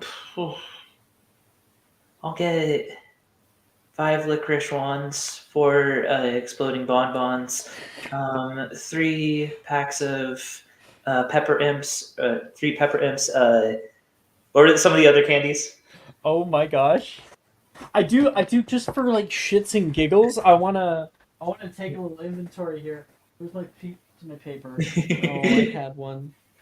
Okay, I'll type it down then. So there is pepper imps. How many of those do you want? Oh, she'll grab 3 of them. 3 pep imps. Pumpkin pasties. Do you want any? Yeah, like Bernadette's like, 5 of the pumpkin pasties, and Okay. Chocolate wands is next. a chocolate wand. One for everybody. 6. Yeah, like 6 chocolate wands. And I'll go with just to round it out, 6 Bonbons? chocolate frogs. Oh. Okay. Uh, Oh wow. she'll- Okay. and she'll look back at the group and be like, "Did all of you want anything else?" Or she's like, "Did y'all want anything?" There's fizzing wispies, elephant on a unicycle, and exploding bonbons. Oh, she's 3 exploding bonbons, and she's just like looks back at the group and is just like, "Oh, I'm sorry. Did any of you want anything?" Maybe a Coke. So, do they sell any drinks on this card, or is it just pure sugar? If It's only like- Clyde was here to handle the Coke distribution. They have giggle water. I buy whatever that is. Giggle Okay. water. Yeah, one can of Gigawater. Beautiful. All right. No one else want anything? Okay. So here's what it is. I have actual prices. Whatever it is, Bernadette has the money for it. But I just want to find out how many. So I'm gonna kind of convert all of these to sickles, and then just sort of add that up. So we got pepper imps. We got 3 of them. So it's 12 sickles right there, plus the pumpkin pasties, 5 of them. So that's 10 more sickles. I think chocolate ones. Ooh, we're 6. Okay. Oh shit. I need another. Is okay. So that's another 36 sickles. And then exploding bonbons, you're getting 3 of those. So oh geez. Oh okay, they actually come in packs of 3. So that's a extra 9 sickles. And then you're getting the 3. How many 6 chocolate frogs. So that is a total of, if I times it by, that's 102 more sickles. Huh? And then was it? We got frogs, the bond. I already get the bonds, yeah. And then we got the can of giggle water, which is another 8. So that's a total of 177 sickles. If I divide that into the amount of galleons it would be, then I divide it by 17 to become about 10 and a half galleons. That's over $100 basically of candy. Yeah, Bernadette's just like, oh, sorry. Did the rest of you want anything? Yeah, a broom if you have that type of money. What the hell? Didn't someone else say they were buying chocolate frogs? Huh? Didn't someone else say they were going to buy chocolate frogs? Yeah, Bernadette just got a chocolate frog. Oh. I don't. Did anyone else? Did Bernadette got a chocolate frog for everybody? Oh, Or just for you. The joke there being that she bought all this candy and that she's kind of like, oh, sorry, I didn't even think about all of you. Someone must have some kind of magic along their teeth to make sure they don't get cavities. Ooh. By the way, the bots probably are very, very good family friends with the best dentist in the country. Yeah. Alex, I'd like to petition that we add surströmming to the list of potential bean flavors. Add what? Pastrami? What the fuck is pastrami? And look at the pastrami? Sending it to you now. That word. Okay. It's a fermented fish. Oh, is it? It is the worst tasting food. Okay, I will legitimately add it to the end. By the way, Andrew, dear God, 2-in-1 fermented fish flavor first, followed by a quick all-natural vomit flavor. Good Lord, Andrew. Yikes. Yeah, so we now have 64 Birdie Bots every flavor of bean flavors. Do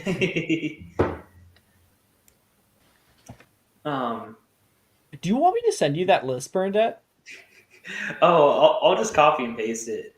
No, well, I actually have them numbered, so let me. Oh, okay, yeah, no, that would be great. I think it'll probably stay numbered if I send it to you. Never mind, it's not staying numbered. That's too bad, but I'll still send it. Thank you. Here, I'll make it all. Boom, boom, boom. I'll pin that if you ever want to.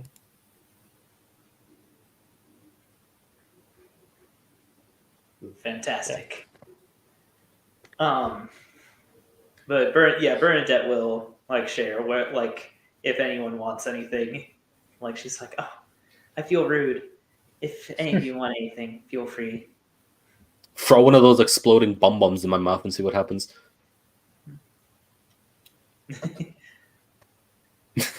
Yeah, Bernadette, sleight of hand check. What is my sleight of hand? Enjoy your ride. And the translator will walk off as everybody has just a mountain of candy around them. 21. 21.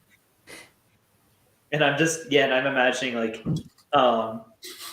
she when the trolley lady walks off, that like Bernadette is like kind of like watching her go like, okay, Ren will have to know that's me once she sees the beans. I'll do that scene in just a second. Yeah. For Arthur though, yeah, you throw that exploding bonbon right into the mouth. It kind of goes in with a straight into your gullet, and you hold it there for a minute, and it kind of fizzes alongside the outside. There's a texture of carbonization that kind of starts to, that chemical reaction is just starting up right now, sizzling and sizzling. It's sour. That's fun. And then there is a huge explosion from within. Now, Arthur, it doesn't crack any teeth, but what it does happen is your entire mouth becomes numb, and like the lips and the cheeks kind of exploding outward, and Arthur gives a little cough, and a bit of smoke goes up into the air. Help me! I wonder what would happen if you'd had one of those muggle piercings on your lip. Meanwhile, Bernadette is looking out the way and watches as she reaches the compartment with Rin in it. Anything from the trolley? That kind of like a little conversation goes on, and starts handing stuff out. Oh, you must be the girl I've been looking for. Me? You can hear from the other way. Come here. You can see Rin like take a half step into the hallway, so you just see half of her body. And she says, "These are yours. They were gifted to you by another student." Oh my goodness, that's so nice. What are they? Bertie Bott's ever flavor beans. Oh my gosh. Oh my gosh! One of my good friends has this name. She actually notices you, Bernadette. She has a high enough passive. Bernadette, you guys got on the train. Good job. Did you know? Bernadette is like, oh, like waves, and will slink back into her cart, just like. She's my best friend. Rin says. She'll take it and thank the trolley lady. But like Bernadette just like angrily eats some of her candy, just like, messes with the wrapper. Just opens that shit. Yeah, you got on the train. I think your father's nickname might stick to you, Miss Bott. Well, I can't wait to see what your nickname ends up being. Right? Does everyone want to open a chocolate frog? Yes, let's go. Yes. Awesome. And Angeline will not because she is scared. Oh. All right. Then there's gonna be an extra one. Bernadette, do you want to open too? Sure. Okay. So anyone who wants to open one, you roll me 1d101. That is the as many. 71. 71. Oh, you got a silver card. Good for you.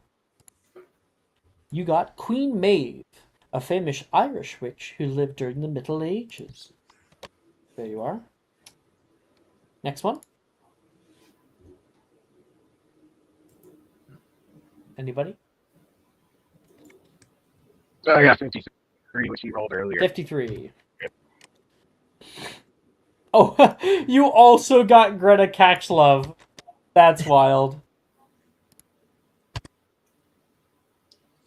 Mm,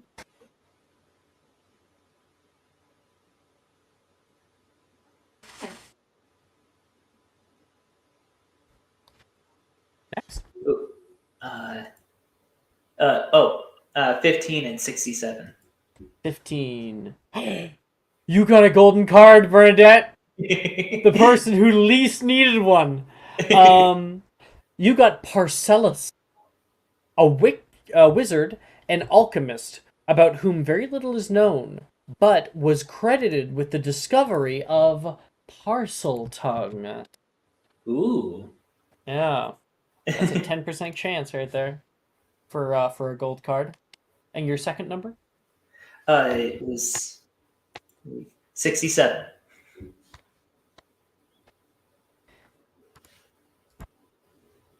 You got Justice Pillywickle, a British wizard and celebrated head of the Department of Magical Law Enforcement at one time. Probably in like the 1600s. There you go. I got a 36. 36. 36. Counted them myself. 36. And then we got Jocelyn Wadcock, a British witch who played as a chaser for the Puddlemere United Quidditch team, the record holder for the highest number of Quidditch goals in the British League during the 20th century. It's meant to be. Truly. There you go. Is there any more? No, I think that was No, everybody. no, that was all of them. Yeah. Cool. Jordan will get one when Jordan comes back. I think I just heard them come in through the door. All of you guys open up your chocolate frogs, and those like little glistening brown frogs begin to kick to life. Some of them leap out of the way, and Andrew, you're able to catch one by the leg. It's hanging right now, kicking its legs, trying to get out of your grasp.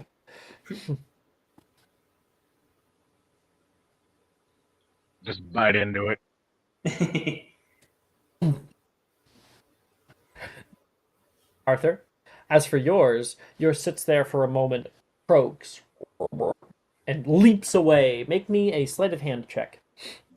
Oh, jeez, okay. See if you can catch it. Sleight of hand.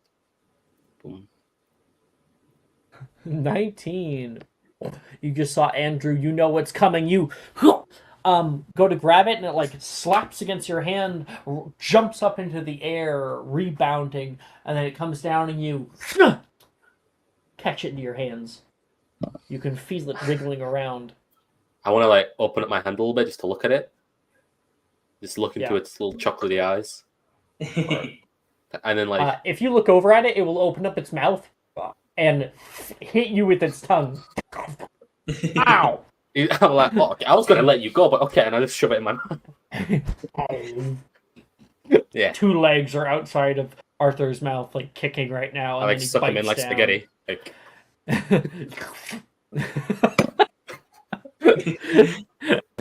See, the moment that any kind of chocolate is broken, or even like a single point of damage is given to it, it turns back into solid chocolate. okay. So it doesn't stay that like wriggly texture the whole time. Okay, good. Ooh, I have an idea. Bernadette. Bernadette's like, it's like, yeah, actually, like a lot of people don't know this. It's not something they need to write these on the box or something. But it's like, yeah, the trick with these, and she, before she even opens her box, is she just like pushes on one side of it. Well, it's a pentagonal box, right? So perhaps if you wanted, you could press like with 2 thumbs at the very top and just hit inward, deal 1 little point of a smack to it. Yeah, exactly. It's like, yeah, they need to write that on the boxes or something. That's the trick to chocolate frogs. But it's not as fun as Miss Bot. That is true. I actually have a few chocolate frog cards, and I was so upset because they did not come in a pentagonal form. Ah. I was like, what the fuck? By the What way, do you here is the box, Boy. right? Sending in discussion. So you can imagine just like pressing in that top bit and kind of flicking it down into it, and it's stabbing the frog inside.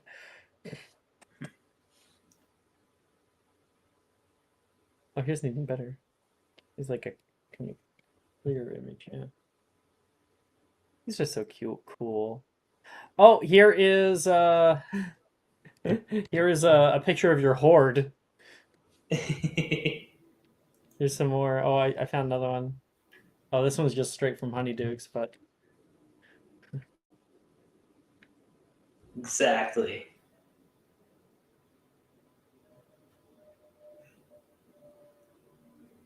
that's too cool. I actually, I might have eaten them, but I know where to buy the ever flavored beans. They're sold at a few candy stores. Ooh. Yeah, yeah, and I've eaten them, and they're. I don't know if you guys have too, but they are disgusting. Well, it sounds like I had one, they don't then get to quit while I was ahead because it was a good one. it. I love doing Birdie Bot's Ever Flavor beans. Anybody want to? Because Bernadette would have some. Does anyone want to sample a selection? I normally recommend grabbing 3 and seeing how the flavors mix together. Angeline is too traumatized after the salad incident. I want to go big or go home. Can I just take a handful and just shove them in my mouth? Yeah, sure. Roll me a d8 for how many. A d8 plus 2 for how D8. many beans you get. Yeah, a handful. How do I? Is it just and 1d8 and then plus 2? How do I? Oh, it's wonderful.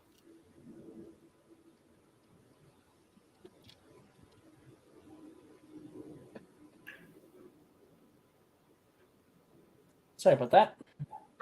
Hey, yeah. How do I roll this? Is it just the exclamation point R 1d8 and then just plus 2 at the end?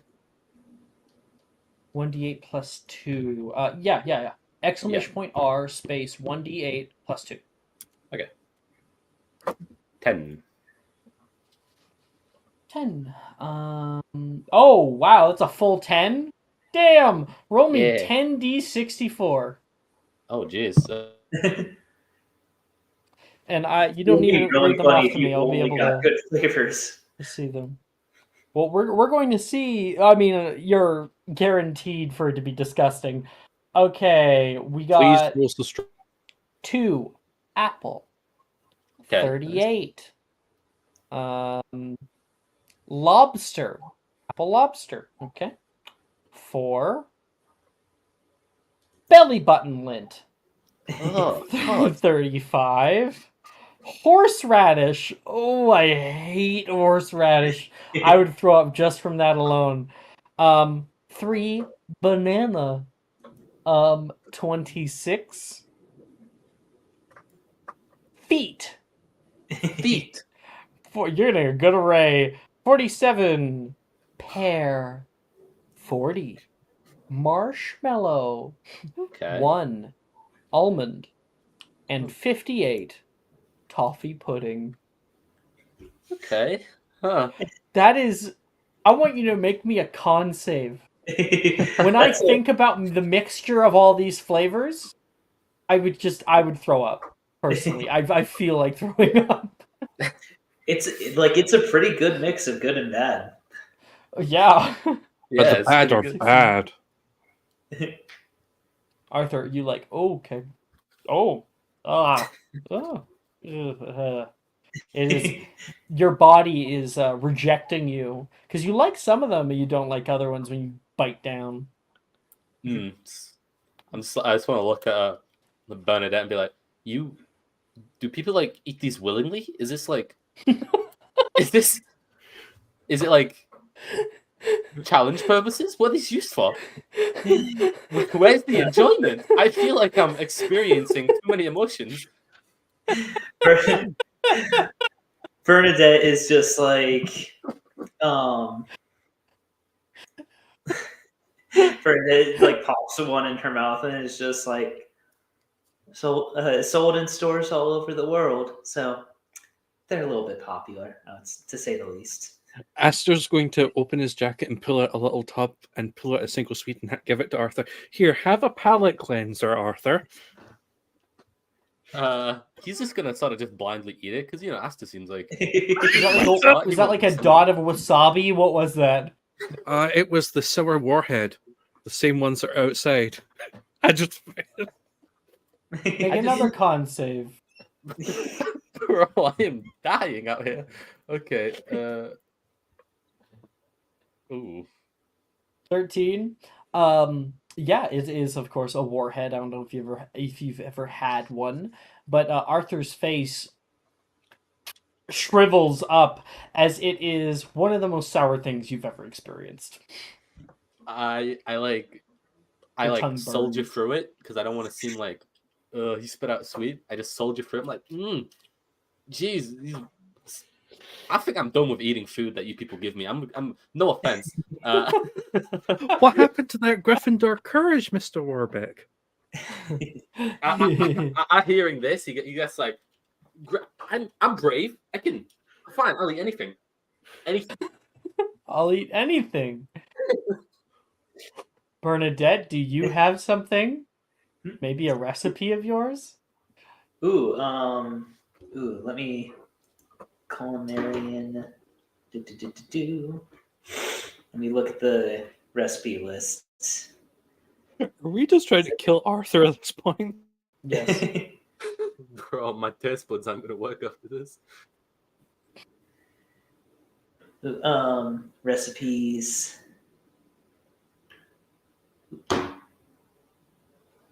Here, because the one thing that I find with culinarians is they never end up actually using any of their class features, which is the weirdest stuff I've ever seen. I've had like 5 different culinarians and nobody has used it to a proper degree. Yeah. Yeah, no, Bernadette will give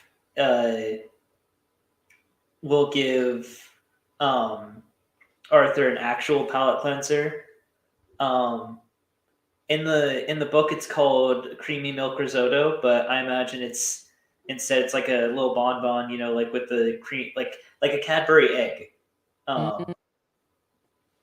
Is what it's going to be like.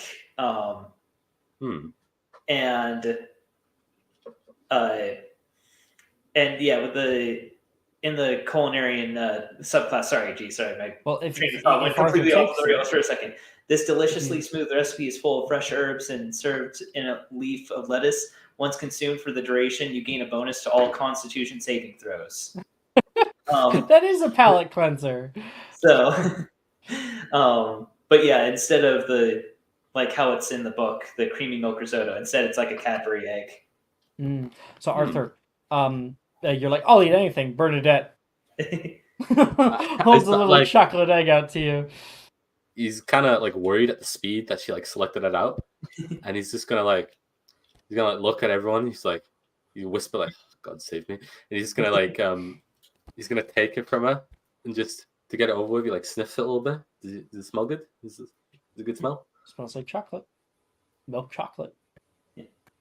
He just like quick as he ate that frog, just shoves it in his mouth. And just like chews a bunch, expecting something horrible to hit him. You chew once, you break the outer shell, and immediately there's like that like cream inside, which you weren't expecting, which does make it a little bit off-putting for a second. But then, oh, that's really good. That's really good. As not so you need to work on the texture a little bit, but this is pretty good. Is this in Stars? Who made this? It didn't have a wrapper. Yeah, Bernadette's like, I did. My family told me I should start small, learn something simple, like, a cream egg is something, a delicacy, but also not too hard to make. So he's gonna like swallow and be like, well, if this is your starter recipe, I'm a bit excited to see what you start making as you become more advanced at this. She says not hard to make, A Cadbury cream egg would definitely be hard to make. Yeah, it feels but like there's a lot that of, like, might just set ingredients the you want. bar for what Bernadette means for hard to make shit. Like, if that's simple, man. Well, yeah, I mean, it partially because I'm like, yes, a Cadbury cream egg, like a cream egg, like, because I'm like, as time goes on, I'm like, I want to start doing Willy Wonka shit. Fuck yeah. Make a little factory. And of course, I don't want to say anything till now, but Robin had to leave. She was not feeling well, unfortunately. Oh. Like actually sick. So we wish Oh, her no. wish her to feel better. Yeah, hope she gets better. Yeah. Gradually, the bright day gives way to the soft hues of twilight. The sky darkens. The stars begin to twinkle in the vast expanse above. The countryside outside the window is now a silhouette, the details obscured by the encroaching night. The only light comes from a warm glow of the compartment, casting long shadows that dance and flicker with the movement of the train. Suddenly, the train plunges into a vast forest. The trees loom large and imposing, their branches reaching out as if trying to touch the train. The sound of the train's wheels on the tracks is amplified, a rhythmic clacking that's somehow soothing in its consistency. And as we near very, very close to Hogsmeade Station, that is where we'll take our break. Woo! We'll come back in 10 minutes. Ooh, good looks. I'll be in Discord. Are you looking for that perfect gift for that tabletop role player in your life? For that podcaster? For that little sister that keeps going on and on about shiny math rocks? Well, look no further. OBP Musical has you covered. Original theme music for your characters, worlds, podcasts, and more. Has your bard written lyrics about a party member's tragic demise? Let us compose to them. Or better yet, let us write those lyrics for you.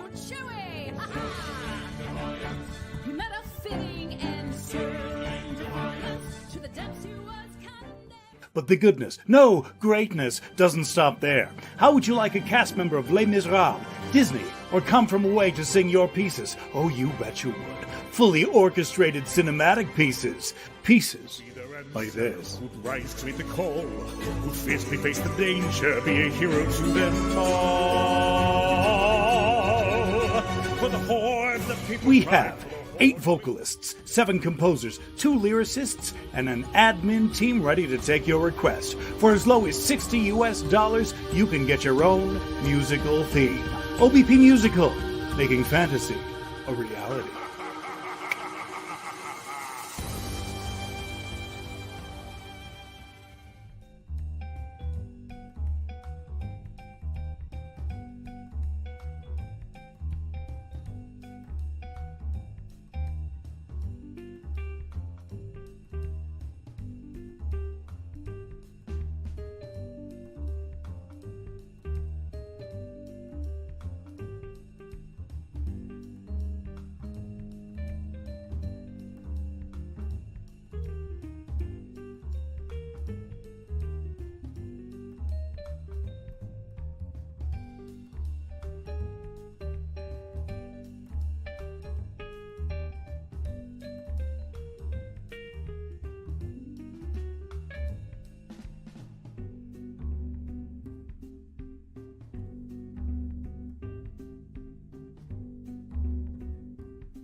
Hola.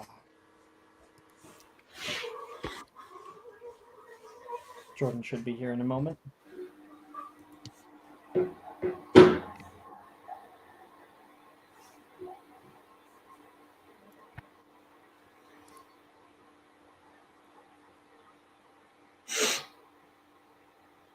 Ooh.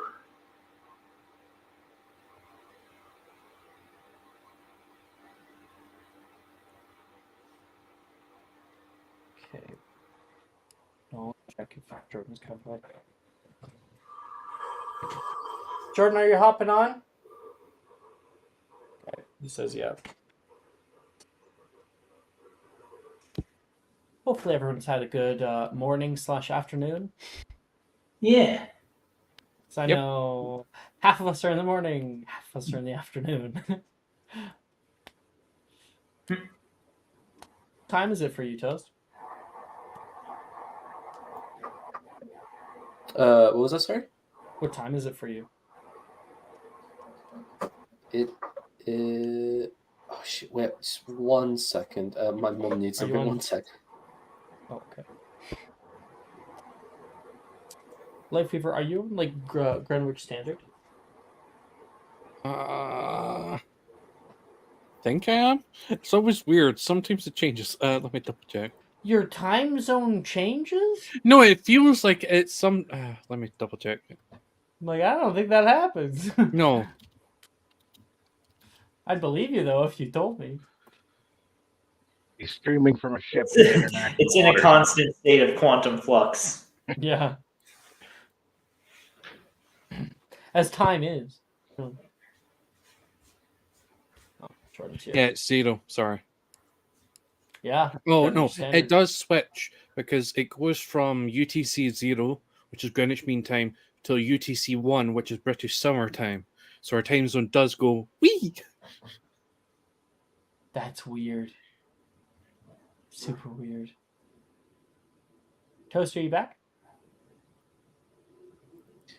Yeah, sorry, I was just split between my mum conversation here. Sorry. Okay, I'm back.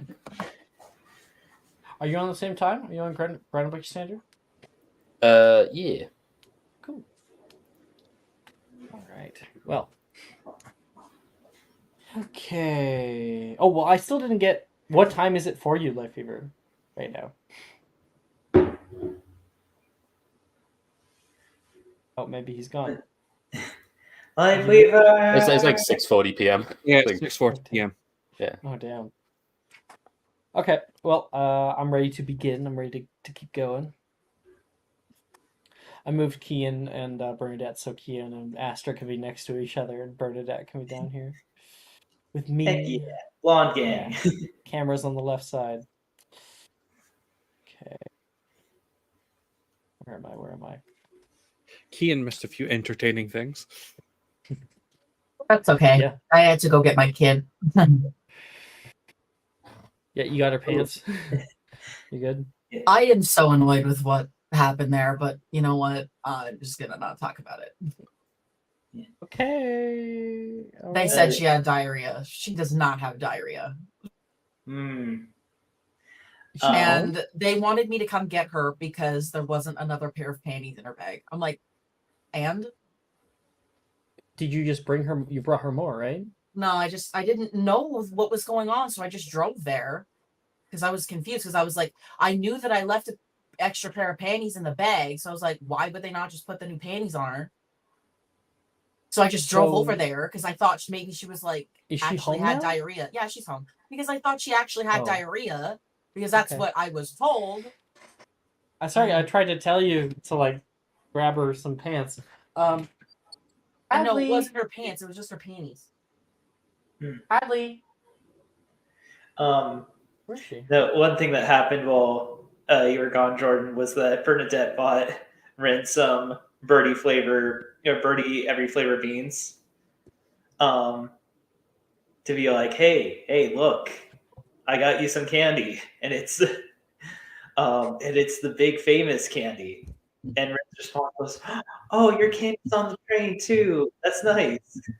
Like, good job, you did Love it. it. All right. Doesn't Kian get a chocolate frog from The Bernadette collection. School a little time. Yeah. It's like I poop in my pants. Oh no. What Now happened? now teacher fixed the problem, That's good. but there's no panties on me. Oh, okay. Get some. You give me a hug? Yeah. There's only pants on. Did you have a good Halloween yesterday? You want to tell everybody what costume you wore? What were you? A butterfly. You were a butterfly, yeah. And did you win an award? Huh? Did you win an award? Yeah, you won the contest. You're the best costume.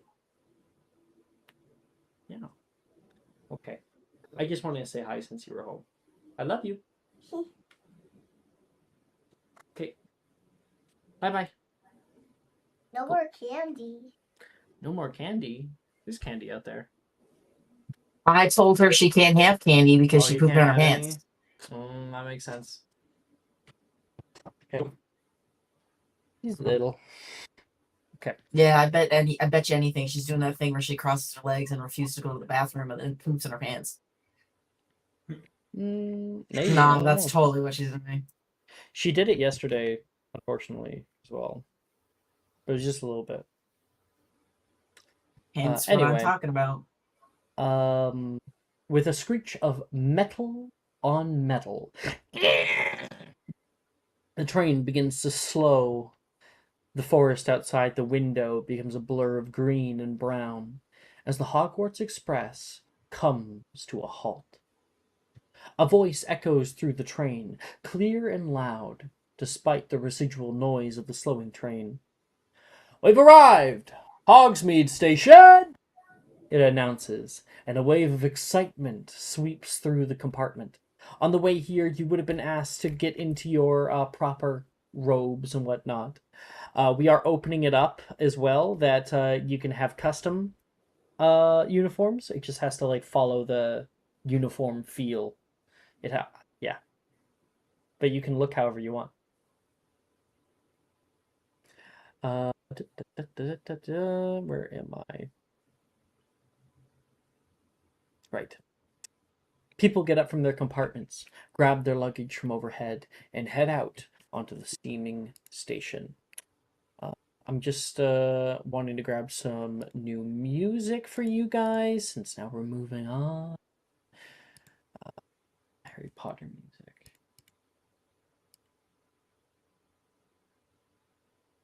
Should I do that one?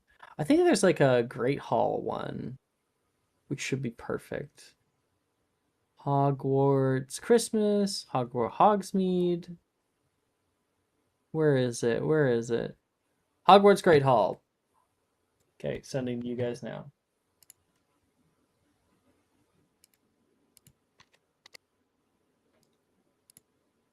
Awesome.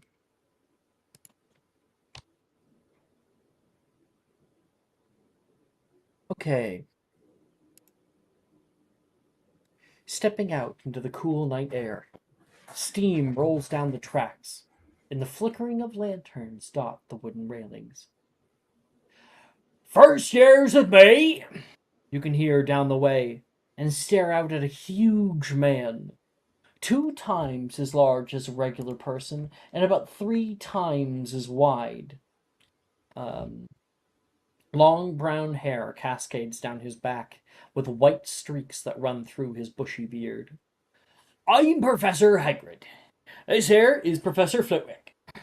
He gestures towards a tiny man, slightly smaller than yourselves, with a handlebar mustache and little 3-piece dress robe. "It looks like everyone is here, so it's best if we head off. No good'll do being late."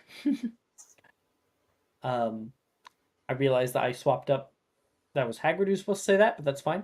Hagrid says, "You may all follow me." And you follow him down the road here. We also have art for these 2 individuals. We're going to be seeing a lot of art today. So let's pull them up. Whee. Ooh. I have our very own Hagrid art. Hagrid, There he is. the big boy. He's getting a lot more like salt in that salt and pepper beard of his. And then we've got Professor Flitwick. Pleasure.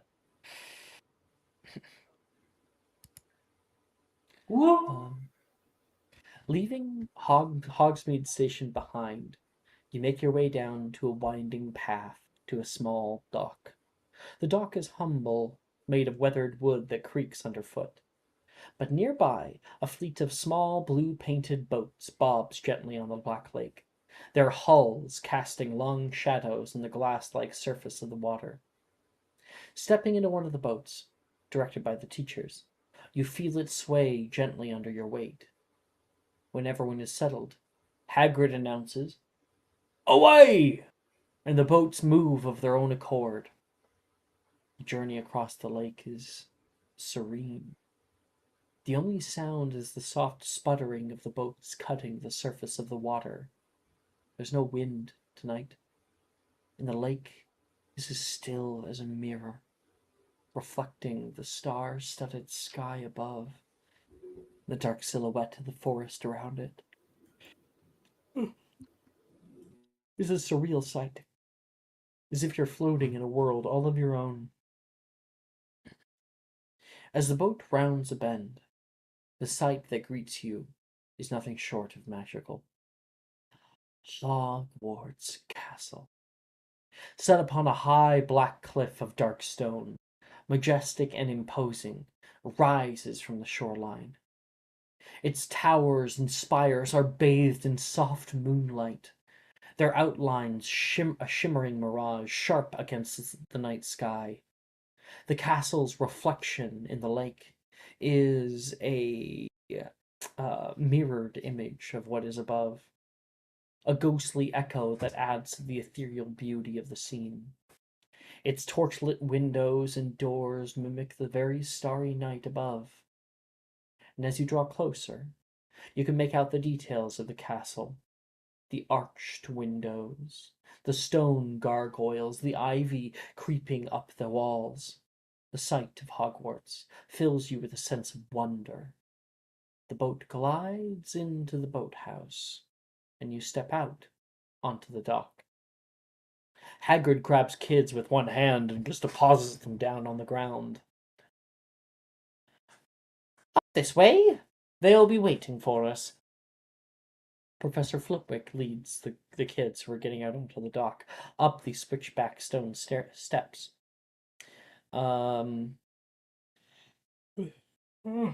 yawning.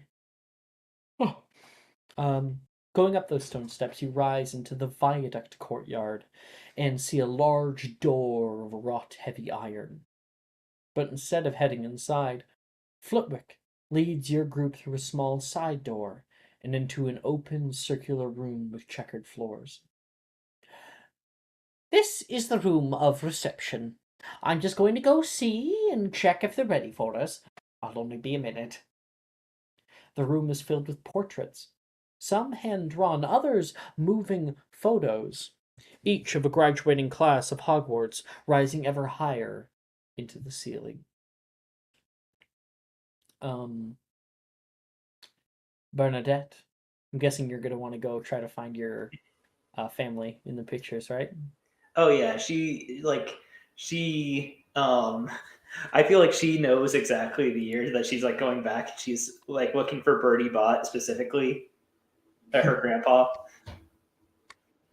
Okay, make me a investigation check. That's a flat roll, so let's see how it goes. 2. No saving that. Second.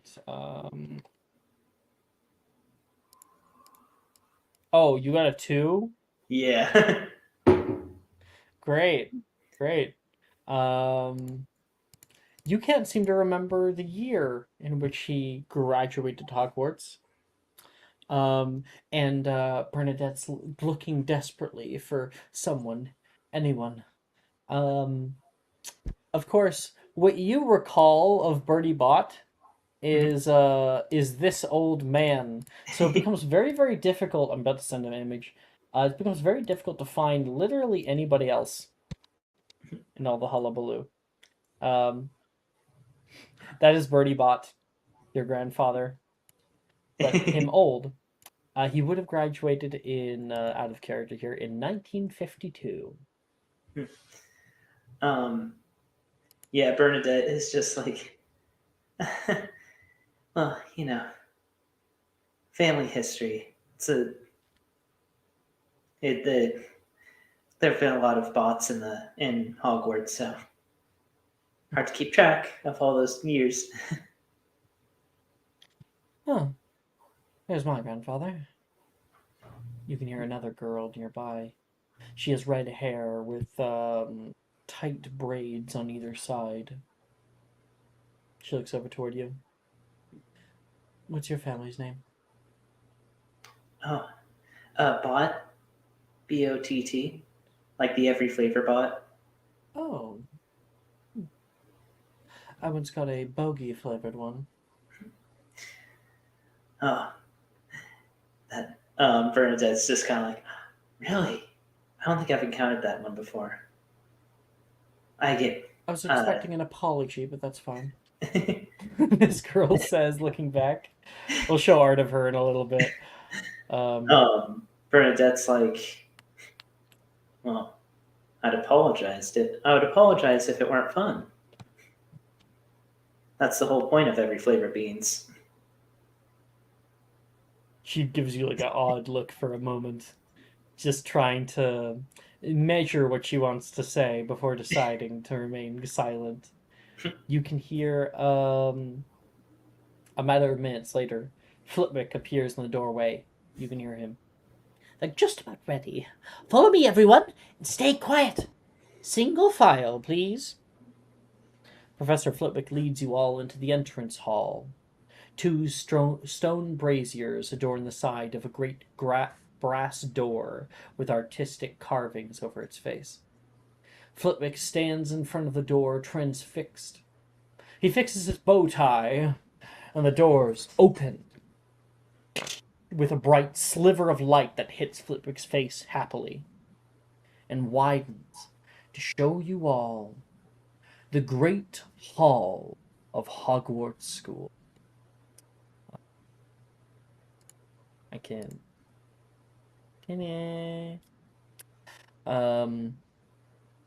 There's a reason why they call it great. For your eyes gaze out at everything around you. The high ceiling is washed by an enchanting view of the night sky. Little flickering lights float as candlesticks in the ether above. On the far right, the wide fireplace breathes warm life into the space. And on the far left, stained glass windows show depictions of each Hogwarts founder and the castle's architect. Long tables sit before the teacher's stage, filled with older students, each with a house crest and colors. On the far left, the emerald greens of Slytherin House. The visage of a coiling snake rests in a hanging tapestry, its neck rearing to strike. On the middle left, the golden hues of Hufflepuff House, its tapestry of a badger standing up on its hind legs and bowing to you all as you enter. On the right of the middle, the azure blues of Ravenclaw House, the crest of a soaring eagle. I know, it's super dumb that it's an eagle and not a raven, but whatever. With its wings outstretched to greet you. And lastly, on the far right by the fireplace, the crimson hues of Gryffindor House. The face of a lion roars out in its frame, but no sound can actually be heard. As you all follow Flitwick toward the front of the hall, a raised wooden platform sits with a stool in front. An old ratty brown cap rests atop it. Sorry.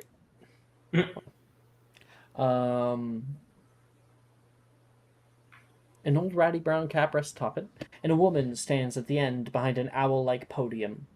I did find like a cute little image. So I'm gonna send that to you guys.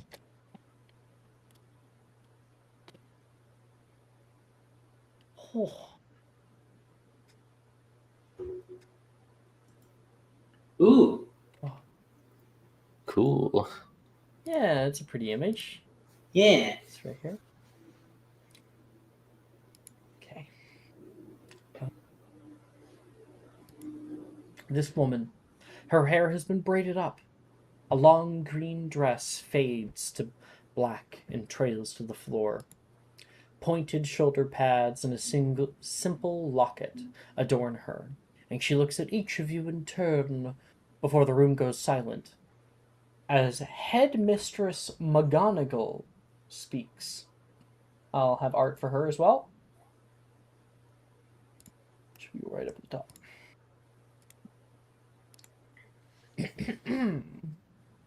Everyone, please welcome our newest students to Hogwarts School of Witchcraft and Wizardry. There's a big clapping from everybody. As you all take your first steps into these walls, reflect on what your legacy will be here. At this Academy of Knowledge, you will have opportunities unlike what you will find in the world beyond. These short 7 years are crucial to your future. So I ask that all of you, as your name is called up to be sorted, I ask that you ponder, who will you be? What shall you be known for? And what will you accomplish here? Will you be knowledgeable, as Rowena Ravenclaw was? Will you show cunning and loyalty, as Salazar Slytherin did to gain his renown? Will you lead through empathy and community, as so many who go through Helga Hufflepuff's house do? Or press forward with action and courage as Godric Gryffindor to see a new future shine in the distance? I shall call each of your names in alphabetical order by surname. When I do, I ask that you come forward and sit yourself on the stool in front of you, at which point the sorting hat will place you in a new house, which you'll be bound to for the remainder of your schooling here. To begin, she gives a little snap, snap, snap, and Flippick comes over with a large scroll and hands it over toward her. She flicks her hands upward, and a set of half-moon spectacles appear on the brim of her nose. She clears her throat. Delilah Aiken! A girl that you haven't met yet, with red hair that is pulled off into a little ponytail down her back, trudges forward. That's me. She comes up to the front. Professor Flippick holds the old brown hat and rests it down upon her head. You see it begin to move, twitch, and animate. Folds turn into eyes, and a long fold along the bottom turns into a mouth. Oh, welcome. Another year of Hogwarts School. Another set of new initiates. Let's see with this one. Ah, breathe, little branch. A soft heart and a heavy mind. Some may assign the griffin, but I assign the badger. Hufflepuff! And Hufflepuff House will cheer out, woo, for the first of their people to go up. Nolan Anderson is called up next. Bernadette, I believe you know this person. Yeah, Bernadette will kind of she'll say "Yay, Nolan!" Oh, thank you. Nolan never found you on the train, but he was happy that you were there for him. He walks forward. You see him tap, tap, tap with his stave on the ground. Little metal ringlet on the bottom resounds across the hall. He taps the side of the stool with his stave for a second, finding the edge, and sits down, as of course he is blind. When the hat is put down on his head, you can hear, "Oh, brilliance here. Charisma too. I'll be watching you." Hufflepuff! Another one put into Hufflepuff House. He smiles, gives a little bow, and will go down toward the Hufflepuff seating. Probably Flitwick will have to help him down off the steps and to his house. Thank you. Wilhelmina Blythe is called up next. You see, as her name is called, you can hear a lot of people go, "Woo! Billy! Billy!" And this girl, like, puts her head down, shrinks her shoulders together, but that does not help, because she is probably the tallest person in your year.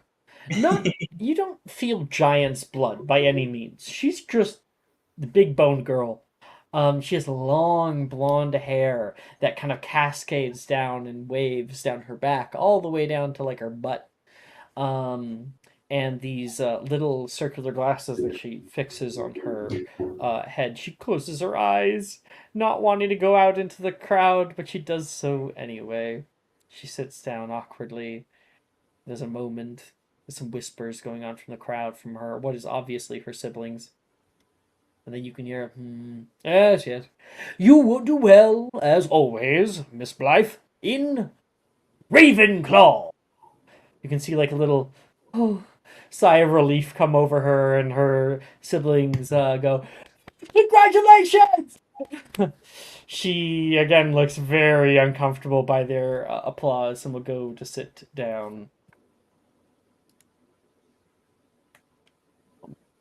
Woo!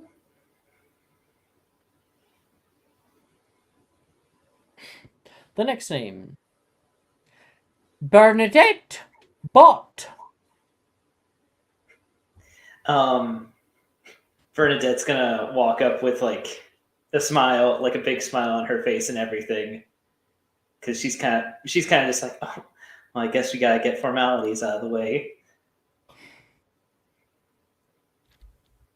You step up toward the front, holding your head up high. Formalities. You sit down.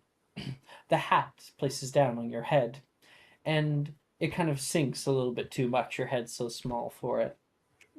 And you feel this weird, like tingly sensation move throughout your scalp and down the nape of your back for a moment, like something is massaging down into your brain. You hear in your mind, another bot. It's been quite a long time since I've seen one of you.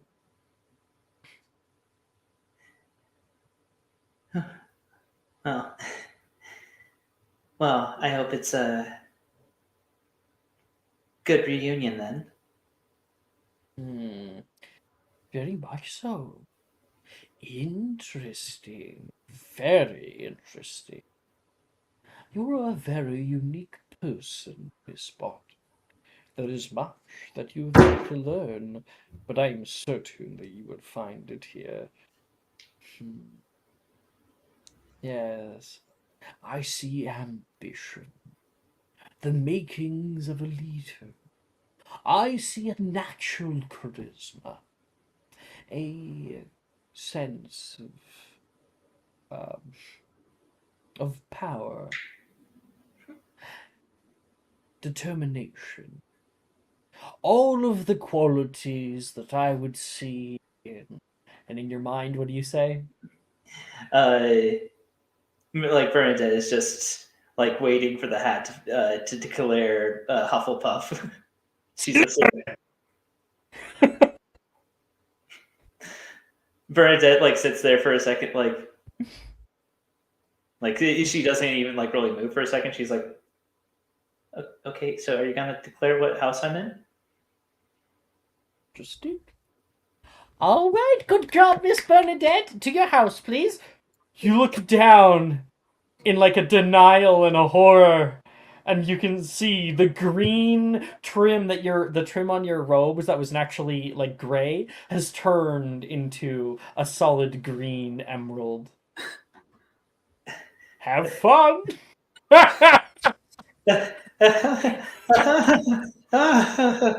Yeah, in Slytherin. Slytherin House is clapping for you right now. Your every nightmare has just awoken within you. Yeah, I'm just gonna be cheering real loudly, like, "Woo, good job, yeah!"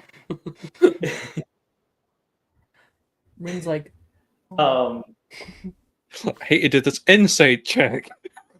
yeah, sure. If anyone wants to make an insight check on her right now, Bernadette, you can make a deception check. I would say at disadvantage. Oh, because of how never shocking mind. this would be. No, he Oh, thinks that it's one. perfectly fine. Wow. Good job, Bernadette. Bernadette right now is just.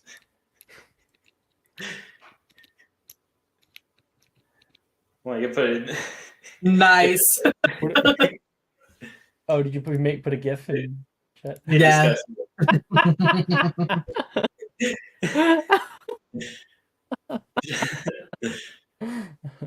Just she Miss just Bond? walks over to Miss like Bond? the Slytherin table and sits down, and the whole time it feels like she hasn't reacted at all.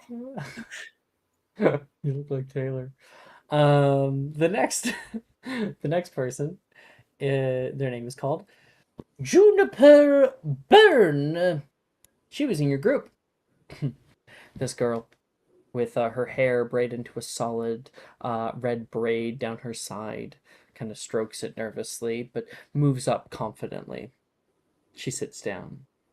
They'll prosper with your caring hand and level head. God knows they need it. Hufflepuff! Bernadette, you're like, why does she get to be Hufflepuff? She gets to be Hufflepuff and not me. I have every right. Those thoughts are starting to stew right now. That's Juniper.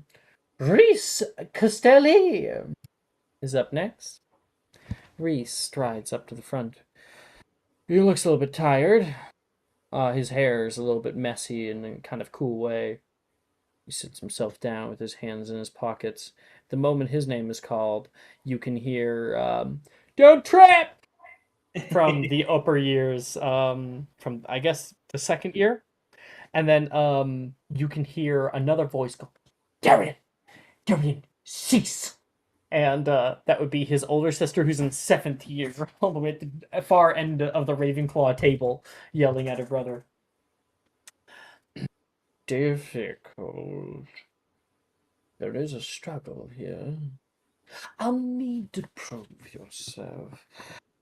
I would say Ravenclaw. Woo!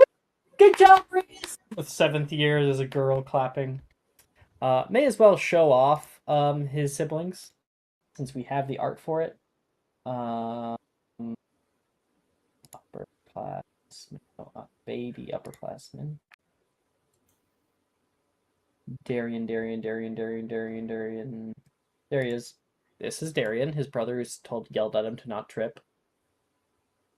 That's Darian Castelli. And then in extras, I should be able to find Alice, who is Alice the current. Castelli. Ooh. I know. Oh, I love her. So she's in 7th year. She is an adult. She is head girl of her year. I'm in love. I know. People are like, Yeah. why isn't she romanceable? Why? Because she's too old. She's too old, dude. 7 years older than you, man. I'm like, hey, in the epilogue, you could 6, make an I guess. argument. Epilogue. Epilogue. Okay. Okay, that's Reese. After that, Darcy Collins, the white-haired girl from earlier in your group, is called up. She goes to go sit down, and you swear the Sorting Hat, it goes down and like, it's only a single second it's on her head. Goes down, Gryffindor! Immediately. Oh, okay. A big smile on Darcy's head, and Gryffindor hats will clap out for her to come sit down. Morgan Cook! Oh, that's me. Excuse me. Pardon me. Excuse me. Morgan. Do you see the size difference? On the right-hand side, I have like, that's the height of a regular, and right next to her, Morgan is that height. The little guy. Listen, This I'm is a about wee as little tall guy. as him, you know? I absolutely love this picture of Morgan, and I will always love this picture. I think this like perfectly exemplifies him. Yeah, I nailed it, didn't I? Oh, you really nailed it. So You really good. nailed it. Where was I? So he sits down, and there's a bit of chuckling coming from the hat. Of course. Hufflepuff! And big smile on Morgan's mouth. Thank you kindly. And the hat's taken off of his head. Sorry, guys. Going out to Hufflepuff House. Party house! He yells. And Delilah's like, woo! Sit down with her. After that, we have Gemma Drayton, the girl standing beside who was standing beside Bernadette. Like holds her nose up high and strides forward. She knows exactly where she's going. She has every allure of a noble girl. She has two red pigtails that come down either side. And she sits down. The Sorting Hat is lowered down upon her head, and you swear it does not even touch her scalp. Slytherin! She looks up like there couldn't have ever been anything else. And she will stride over towards Slytherin House and sit down next to the only other Slytherin, Bernadette. Welcome, she says. Yeah. Hi. Bernadette's still out of it. Hi. Is that like anime thing where like get like just the eyes? It's just like yeah, it's just entirely just all just hi. There's totally, I know it's like your GIF, close up anime eyes. I'm not getting it on the GIF thing. That's the closest thing. When someone gets like really close to the camera. Oh, I'm not finding it. That's really sad. This is the closest though. Yeah. Oh. After that, Andrew Duffield. Andrew will straighten his robes and his tie and then walk up there. Stride forward. Right here, boy. Flitwick gives a little pat on the wooden bench there. You sit and turn around with a nod, and then you notice everyone looking at you. Large concourse of students, all with their eyes solely on you. The Sorting Hat goes down. Just feel a little tingly sensation. You put it down on your head. Sure enough, you do. Whoa.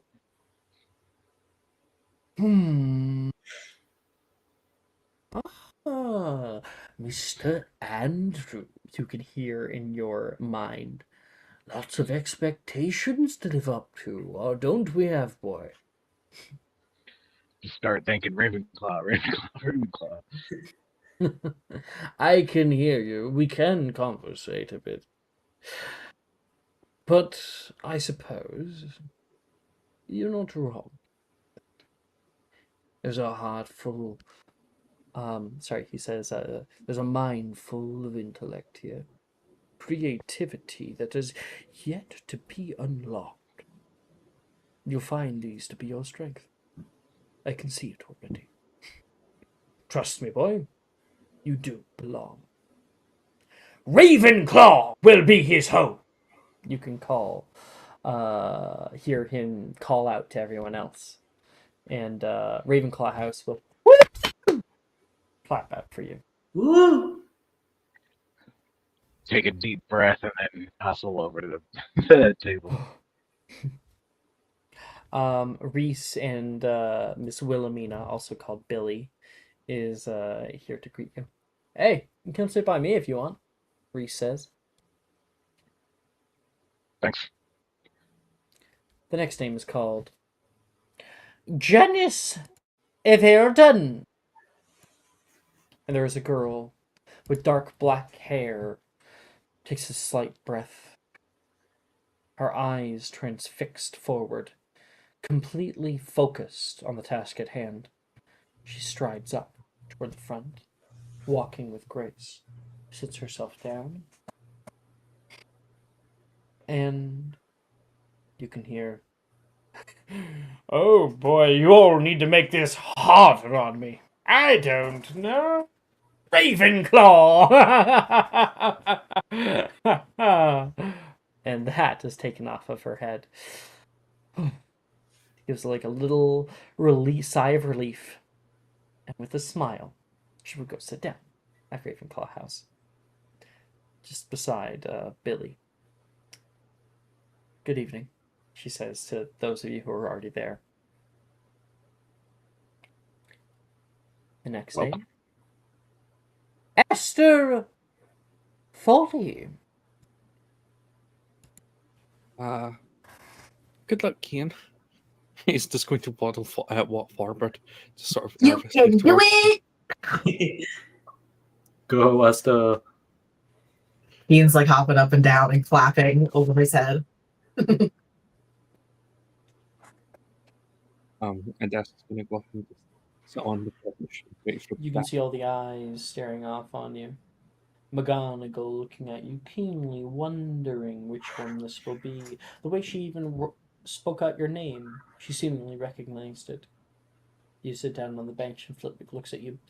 "Are you quite ready?" Yes, sir. Right. Puts the hat down upon your head. Whoa. "Another Foley! I hear that we're going to be getting 2 of them this year. Is that quite right?" "I see it is." "Huh. Excited to meet Kian." He answers his own question. My condolences to the staff members. Oh boy. Boy, oh boy. But where to put you is the question. Oh. There is much in here. Quite a bit. You read quite often, don't you? What was it you said, sir? You read quite often, don't you? Whenever I have the time, which is most of the time. And I can see why. You have an innate passion for such things. For answering questions that have been laid in the minds of others for far too long. You have a love for it. Learning. And there is a native wisdom, if but budding like a flower. And with that word, a flower, you're like, oh shit, he knows. Ah, Welcome to Ravenclaw! He calls out, and you're like, wait. Oh. Mother is going to kill me. Kian, how do you respond to Aster being put in Ravenclaw? I'm gonna like jump up and down and be like screaming, crying, jumping. Throwing up. All right. Aster, the hat's taken off your head, and you're kind of left there in a bit of a daze. Oh no, this is real. And Flitwick like make sure that you get up out of the chair so they can get the next student, and you kind of meander down to the Ravenclaw house. sit down next to Andrew and Reese. He's gonna sit down and just put his hands on it, his head in his hands and just rub his temples. Just, oh no! Don't look There's like you going got to be a sentenced to death, howler, man. isn't there? What? What was that? From who? I think it was like toast or something. I said, don't look like you just got sentenced to death. Oh. My mother is a hit witch, so I wouldn't put it by her. Literally a killer. Government appointed killer. Ken Faulty.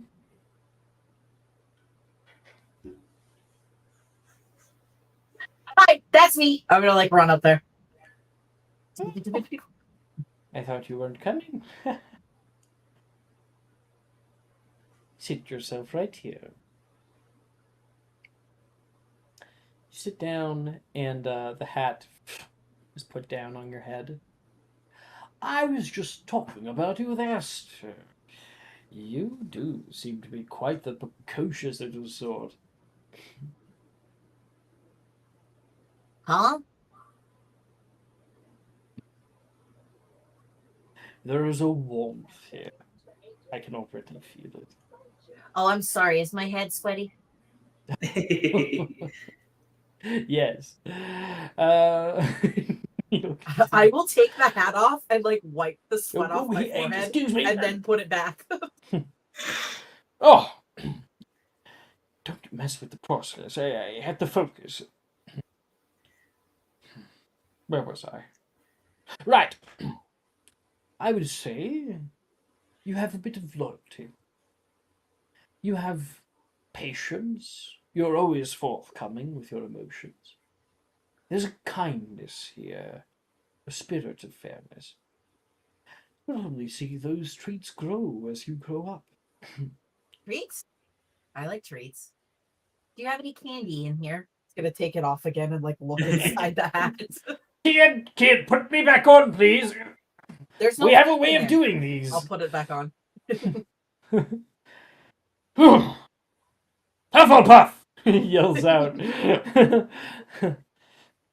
I'm gonna forget that the hat's on my head, jump off the chair really fast, and start running towards Hufflepuff. Kid! Flick has to run you down. Accio hat. He'll grab it from you. Okay. Oh, I have like 800 sisters in Hufflepuff.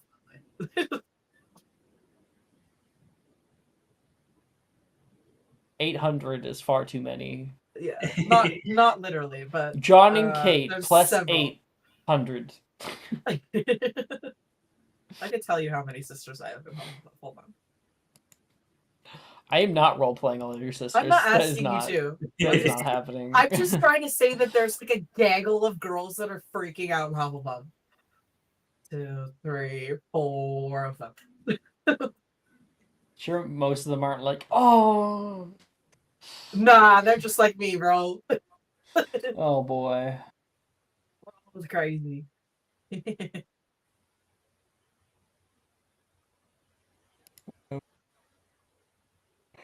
Oh boy. Are you gonna tell me how many you have? Or I said that there's 4 of them. Oh, 4, okay. Yes. Alright, our next person. Wilfred Gideon. Let's call it next. Excuse me. Excuse me. Wilfred goes up to the front. Smile on his face, he kind of like turns around, looking at everything as he walks up.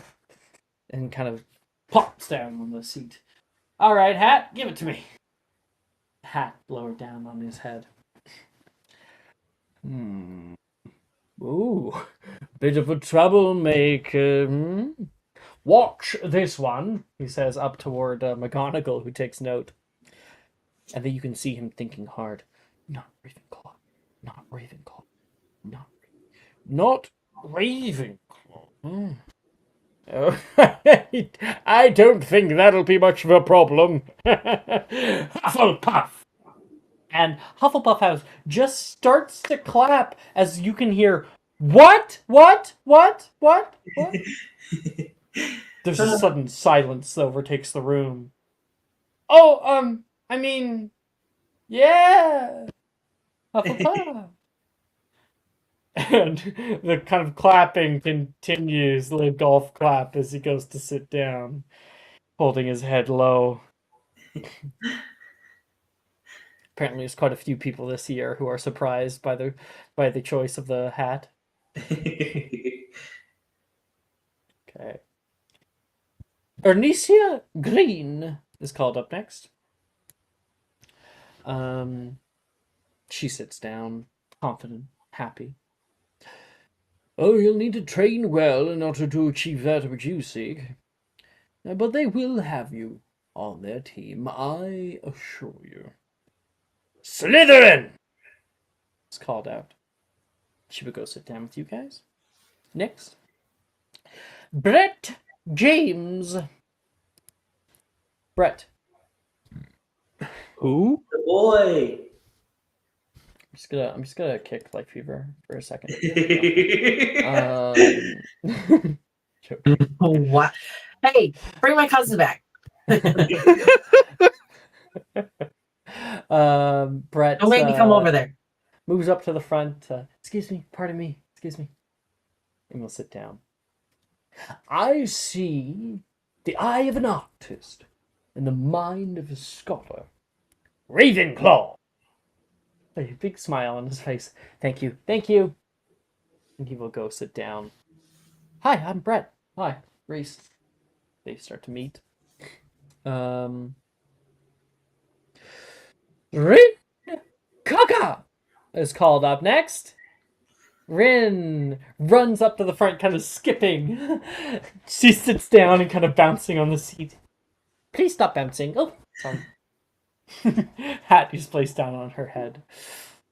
And then there's silence for a moment.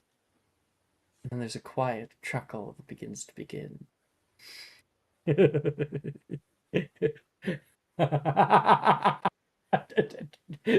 Stop it! Stop it! Hufflepuff! And Rin looks kind of bashful, but with a big mischievous smile, and the hat's taken off of her head, and she skips over to Hufflepuff House. Hi! She looks down upon Kian. Sorry, repeat that? She just looked down upon Kian when she went to go sit down. She's sitting next to you. Hi. Hi! So good to meet you! Hand out. She'll shake yours too. Next name. Taylor Moreno. And yes, you can say your thing. Oh, just real quick, like Bernadette, tries to smile to look happy for Rin and everything. Like, oh, you made it Hufflepuff. How nice! And I'm using the Amazing Digital Circus as a reaction gif again because it's like, yeah. I have a good one too. Do you remember A Corpse Bride? Oh yeah, that movie. Wow. I love that movie. What? No one's gifted? That's crazy. I looked at A Corpse Bride smile and I can't actually find it.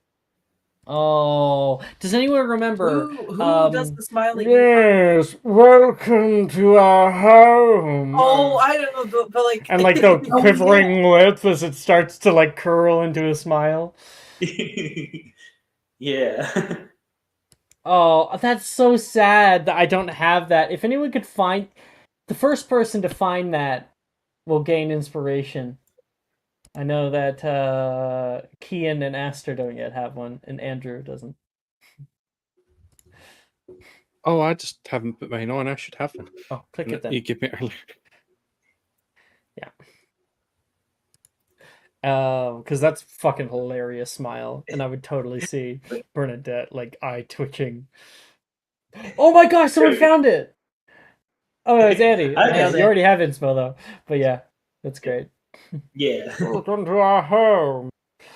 Okay. Anyway, next name. Taylor Moreno is called up next. You see a girl step forward. She looks bored. She looks left and right. Sits down on the stool. She's kind of hunched forward, like she's done with being here. Or is tired, you can't really tell. And then, as the hat goes down on her head, there's no reaction. And then there is silence. For 5 minutes straight. I don't know if any of you guys have been in a crowded room of silence. It feels like forever. Especially 5 minutes. Forever. Eventually, around the 5-minute mark, you can hear humming. I suppose we should get moving on.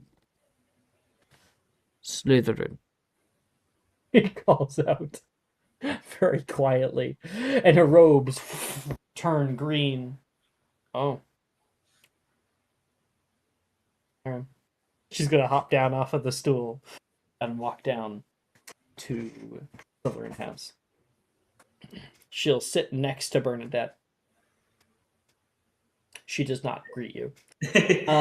Bernadette is still in the middle of like what looks like a nervous breakdown. An existential crisis. Exactly. Boom. Wait, no, I don't want to do that. Okay.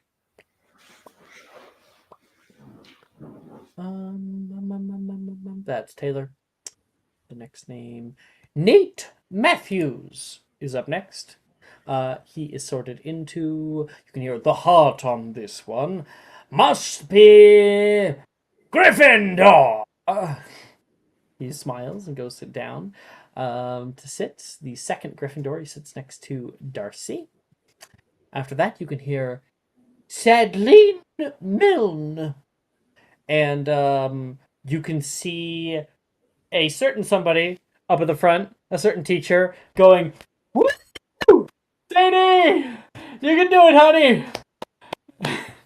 Professor Milne is clapping out for his daughter, Sadie. She, tries to hide from his gaze. She sits down, the hat is put on her head, and then there's a whispering conversation between the two of them for about 2 minutes. I don't know. That shall suit you. Gryffindor! And she is placed down with a little sigh of relief and a smile. Mill will actually come down and give her a hug. She's like, "Oh, thank you. Okay." Thanks, Dad. So proud of you, honey. And Milne's actually crying a bit. Proud of you. Next name, Levi Nelson. Levi comes forward. We met him prior. He was in a group. He sits down, and you can hear, "Well, do I see a fresh perspective? Your friends shall gain a greater view with you in Slytherin," which is called out. He's put in Slytherin House. After that, we have Saoirse O'Sullivan. Making another fucking call. I need to block this number. Fuck. What's the number? Take a screenshot of it No, it's fine. and send it to me. Okay. Anyway, Saoirse O'Sullivan is called up. She says, "Oh, that's me, I suppose. Excuse me. Goes up toward the front. You can see Gemma perk up. She'll clap. Seeing her come up. There's silence for a minute. And then there seems to be an argument that is being had between her and the hat. Silence. Quiet. You can see it all over her face, and the hat... I think I would know. Yes, I assure you that you shall do best in... No, please. Ravenclaw, he says. "Oh, Her robes turn bright blue. The hat is taken off of her head. And Gemma, eyes go wide. Little gasp. Saoirse opens up one eye and looks over toward the Slytherin table. She gets up, looks over at the Ravenclaw table, and will begin walking. She looks directly at Gemma and goes, "Sorry." It's gonna go down. My lord. The next 3 names are familiar to some of us, because we met them. They are called in quick succession, each one after one another. Logan Peel is up first. Oh, I came in 3s this year. Always the same with you Peels. Gryffindor, he says quite confidently. And Logan, bows toward the hat, bows toward everyone else, and will go sit down. Probably like his parents told him to. Next 2 names. Sarminth Peel, which is Sam. Now I think your father would undo my threadings if I didn't. Gryffindor! And after that, Salula Peel is in next. Your siblings will need your steady head, especially your sister. Gryffindor. She is also placed in the same house.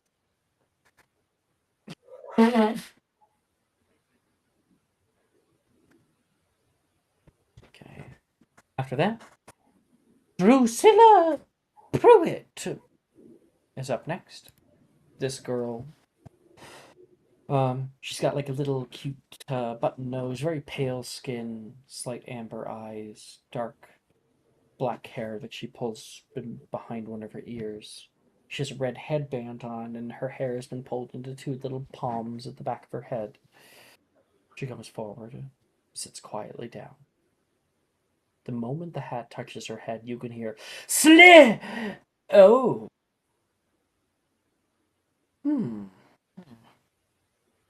Yes. On second thought, you would do better in Ravenclaw. And Drusilla has a little smile on, and will give a little curtsy and go down toward the Ravenclaw house. The next name that would be called is Angeline Smith, but she is not here, of course. She would be placed into Hufflepuff. After that, we have Arthur. You are standing here with one other girl. Mhm. We've gone down the entire list, and you're like, please don't be lost. Please. Macy Stickle is called before you. She says, she seemingly is looking up at the ceiling at like all the pretty lights. Can I just lean over and just like talk out just a little bit, like, hey, Huh? you, him, and I just point to like the hat, and everyone's like looking at it. Oh. Sorted. Your house. You go up. You sit. You get Macy Stickle, I'm here. She's gonna go forward. She was in your group from before. Super cute. She's got little blue bows in her hair. And when she sits down, after a minute of deliberating, the Sorting Hat says, yes, Miss Stickle. I believe we both know where you belong. And then, like, the eyes on the hat go wide. Like, she just answered something different. Oh, okay, one of us. Hufflepuff, he says. Oh. Macy says out. And, her robe is turned a magical yellow golden hue. Oh boy. Promoter's going to have her hands in a tizzy this year, the Sorting Hat says. And then McGonagall standing at the front, Macy having left. The stage is empty. You're the last one, but you can't move forward until your name is called. You feel tension rising in your chest. What if she just like puts away the scroll? What if you were never supposed to be here to begin with? She looks down. Arthur Warbeck. Oh. Oh, good. I just let out like a big, massive, like internal sigh. I like all like the doubt just sort of washes away for a sec. I get filled like, all right, this is it. This is the day. This is the time. I like wander up. I look over to the Gryffindor tables, about to sit down. I just point at them. I just let them know I'm coming for you. I take a seat and just wait for the hat to be lowered on my head. And when it does, you feel that kind of gentle pins and needles sensation on your scalp. Whoa! And then you feel something pushing down into your subconscious, pulling out memories. And it's definitely reading your brain. I all his thoughts right now are just thoughts of, okay, Gryffindor seems cool. Lions, I like lions. You know, they're famous. They have all that stuff. But Slytherin, they're also pretty famous.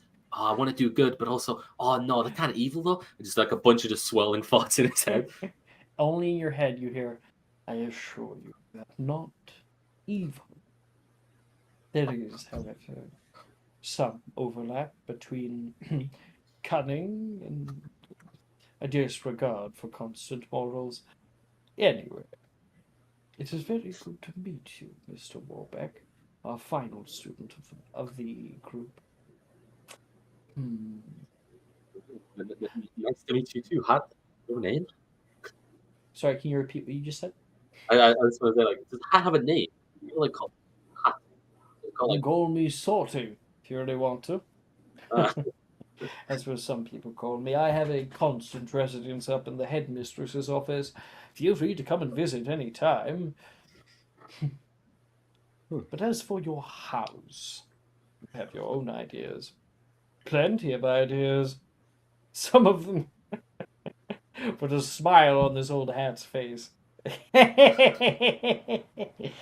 Oh boy. oh jeez. Like he's seeing all those like thoughts you were talking about before. Yeah, all he's like thinking about right now, like his main ambition is to just like be like very like successful, like very just like out there, just like make the most of everything here. And it seems like he's really focused on Gryffindor and like all those like the people he met in the Quidditch went there, just all that. I see a loyalty here and a patience for most others. A strength. I see a brave heart with you. A spirit that yearns for adventure. Yes. You're not quite wrong. While there are many houses I think that you would do well in, the one that you would thrive the most. Gryffindor! He calls out, and Gryffindor House calls out for you and claps for you. Your robes magically change to a bright vermilion. I just like sort of like jump up like yeah, school, and I was like, all right. I was like, oh sorry, and I like take it off and just gently put it back down on the chair. I was like and I just quickly turn and I make my way over to the Gryffindor table. Yeah, you too. Whatever you do, I head back to the table. That's what I do. little mumbling from the hat as you walk off. Thank you, everyone. And I know with the final student sorted, let our feast commence, she says, and suddenly there are platters of appetizers that seem to appear and stretch on forever. There are bowls of thick, creamy soup. There are plates of fresh salads. There are trays of assorted cheeses, their flavors ranging from sharp to mild, and baskets of freshly baked bread, their crust golden and crackling. The main courses are a testament to the culinary prowess of the Hogwarts kitchen. There are roasted meats, their surfaces seared to perfection. There are fish, seafood fresh and succulent. Vegetarian options too, steamed and cooked to perfection. Their flavors enhanced with herbs and spices. The sides are just as impressive. They're bowls of mashed potatoes, their surfaces smooth and creamy with that overlayer of butter melted. There are dishes of roasted vegetables, servings of rice and pasta, and more. And of course, there are desserts, cakes of all shapes and sizes, their icings and fillings a riot of flavors. Pies with flaky crusts and sweet, juicy fillings, puddings and custards, bowls of fresh fruits and cupcakes, everything one could want. Dig in. And I'm going to call upon a random person, and you're going to tell me what you grab out of the buffet. Let us go. Ah. Andrew. Looks like Ravenclaws are up first. You're Ravenclaw, right? Yeah, Ravenclaw. So at the Ravenclaw table right now, everybody is beginning to eat up. Billy is trying to grab her stuff. Brett and Reese are talking. Drusilla, like, hands some gravy over toward Janice. Saoirse is excited, looking out at the rest of you, trying to look at all your faces. And Andrew, what do you pull out of all this? Anything he can get his hands on. Anything and everything. A little bit of everything. Everything is a lot. So, okay, so you kind of just have a mountain of food on your plate. It's just a mound of different things stacked on A top little of each other. sampler of anything he can get his hands on. And as Andrew pulls in, who else is Ravenclaw here? Me, Aster. Okay. What are you eating? Astra is going to assault the turkey and stuffing with plenty of gravy and either cheesy potatoes or those sort of spicy potato wedges, if possible. Spicy potato wedges? Oh, Yeah. I love that. I love that. They've been kind of goldened on the side just perfectly. Did anyone eat? No, it doesn't look like... It looks like Bernadette is the only person who got back to me with the notes thing. Oh, bugger. I'm just going to... Just for the future. You guys don't have to do it right now or nothing. But in the future, I'm playing something. I think I have it in server announcements right now. So I'll just grab it from there. Here it is. Going down to Wednesday morning. Sending it off for you guys. So, yeah, you guys are partaking of as much delectable meats as you possibly could have. Looking over Andrew across the table from you, Drusilla looks up, looks you in the eyes for a moment. There's a silence. Guess we ended up in the same house.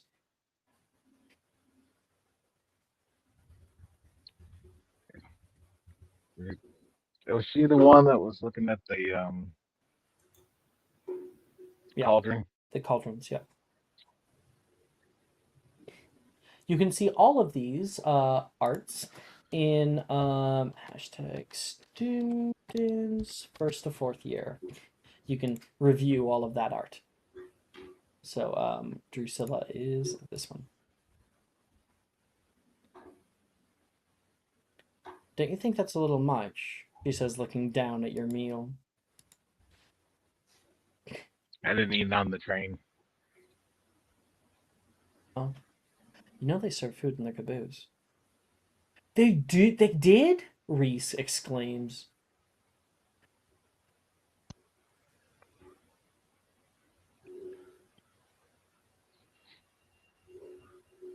My dad always said the first feast was something to look forward to. I plan to enjoy it. Yeah, now we're talking, Reese says. Eat up! And he's going to also eat his mound of food there. Brett says, there's so much I don't know what to pick. I prefer the steak, Drusilla says.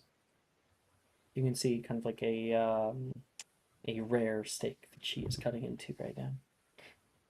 As for others, Aster, sitting here at the Ravenclaw table, you look back over and can see Kian just like, ha yeah! Talking with everybody else around him at the Hufflepuff table. Oh, yeah. Really getting along with them, juxtaposed by you at this table where most people are very quiet. Oh, Could you pass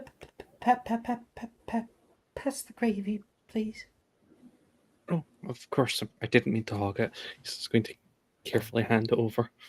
The stuttering was coming from Miss Billy. That's very kind of you. Thank you. She'll take it and begin to pour some on her mashed potatoes. Immediately, some people begin to swarm her. Congratulations, Bill! Demetrius, hi! Thank you. It gives like a little hug from her. On your other side, Saoirse says, "You like Quidditch?" She's just right there. Yes? Oh, great! I'm not going to be the only one. Oh, I'm going to get on the team this year. Isn't that really difficult? We are dealing with people far older than us. It's only difficult if you don't believe in yourself. Your name is Foley, right? Did you have a Yes. brother? I think I heard another one. Cousin. Well, I have a cousin too. She's sad that we're not in the same house. I'm kind of scared, actually. She's right over there. The girl in red. She points down the way toward Gemma.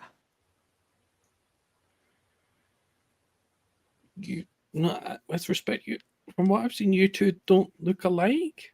You don't seem. Oh, I don't know she's how to like explain. my second cousin. I love how you're literally saying that right now, and our characters look nothing alike either. No, that's not what he meant. He That's meant so funny. personality-wise. Same. Yeah, we didn't really go up around each other. I'm from Ireland, if you can't tell. Can you speak Gaelic?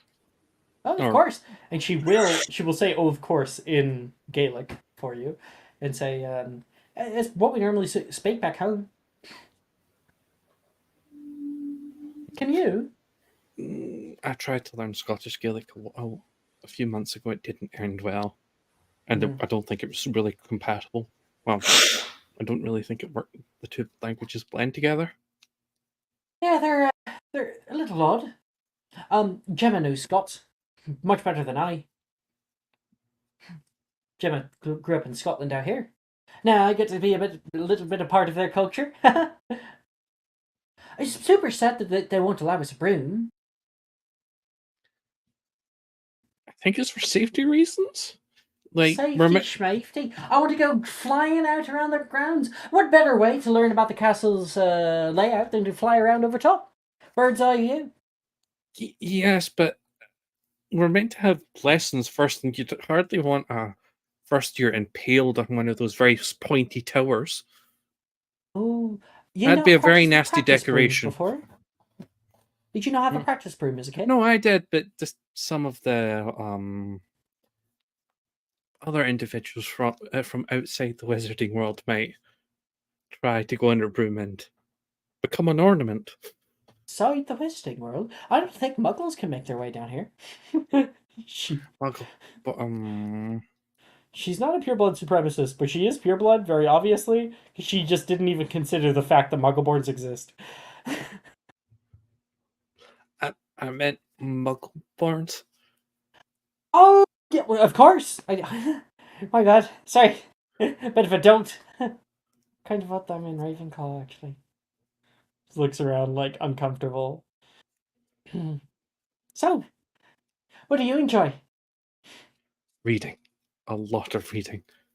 Oh. I'm very boring, I know. No, I'm suppose you're in the right place. I always get distracted, actually, when I try to read. Can never quite get into it. She looks down, and the conversation gets a little bit more awkward of her different reasons. Mostly she's doing it. And that Ravenclaw will end there. We will pop over to the Slytherin table. Bernadette, you currently sit there, surrounded by only a few Slytherins that have been handpicked this year. Or my Gemma is looking around with a smile, and Ernesia is beginning to pick through some of the food here. They have really nice stuff, she says. Taylor takes a few foods very nicely, crafts a small plate for herself, and Levi turns over. I guess we both made it up in Slytherin, eh? Levi says. And is he saying that to me? Mm-hmm. Because you guys both were in the same Diagon Alley group. Yeah, Bernadette is filling up her plate to the point of near overflowing. Basically, she is very much a stress eater. She's just like, yeah, it's great. This Slytherin is great. It's great. Everything is great. That was a lot of greats. You can hear Ernesia looking over toward you. Oh, because I'm so excited. Slytherin deserves that kind of accolades. We have been top of the school for a very long time, and I do not see any reason not to continue that tradition, Gemma says. I'm Gemma Drayton, by the way. Of House Drayton, she says to some of all of you. What was your name again? She looks down toward Ernesia. Ernesia Green. Of my family. Ernesia says quietly, like she doesn't have a house. Levi. I'm Levi. Hi. But you're. I heard someone call you Bernie. Yeah. Bought. Every flavor being bought. Wait. Oh, we don't normally get those out in Canada, but I had them for the first time on the train. Ernesia says. They were super cool. Yeah.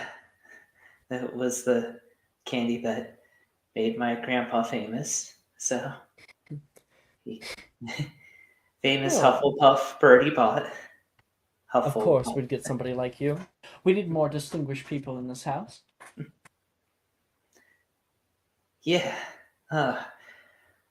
Like, Bernadette is going to take a few deep breaths and just be like, okay.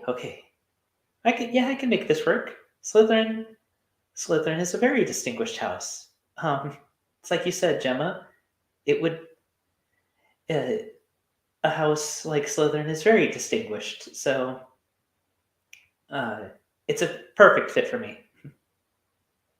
You're sitting on my robe. You can hear the girl next to you say, that would be Taylor. She's just looking down because you're sitting next to her.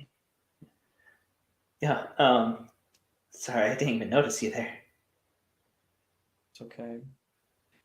Most people say that. I don't see why. Yeah.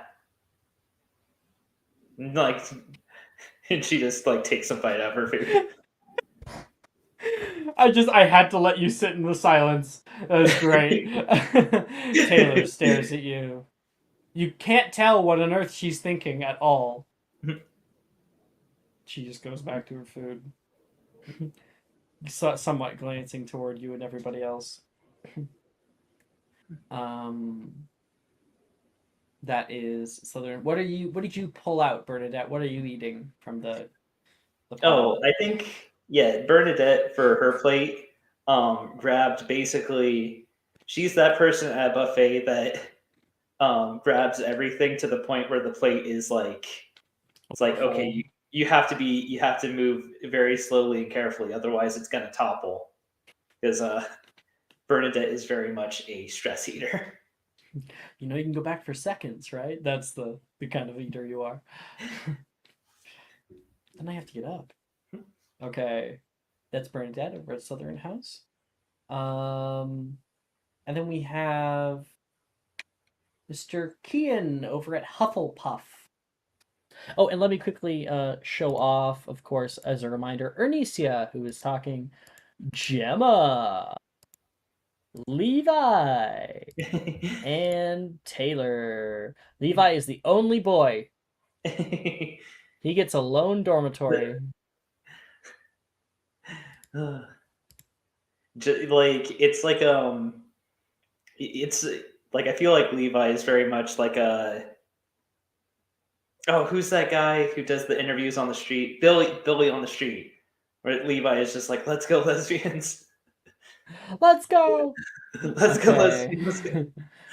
Oh, just sorry. Do it. Kian over at Hufflepuff House right now. Morgan is like stepping up. Everyone's been talking all at once. Okay. Thank you everybody for coming for tonight. We all went on the same train. Someone yells over toward him. I wanted to get everybody's names because, like, after that entire thing, it's hard to remember people. I'm Morgan Cook. You can call me the Welcoming Committee. I grew up down in Diagon Alley, and I'm just happy to be here with all you guys. Boy, Huh? come here. Come here. He's just on. We can shouting at all see Morgan. you, Kian. Why don't you give yourself a little introduction? I'm gonna say, no, come here for a sec. Come here. I'm gonna give him like the come here finger. You can hear a few people Morgan. kind of laugh at him. 1 second, guys. Go cut down and walk over toward Kian. Stand right here. And I'm gonna point like beside me. I'm standing on top of the bench, by the way. Yeah, he was too at the time. Yeah, and I'm telling him to come over and stand beside me on my bench. What? Is he coming? Yeah, he's there. Okay.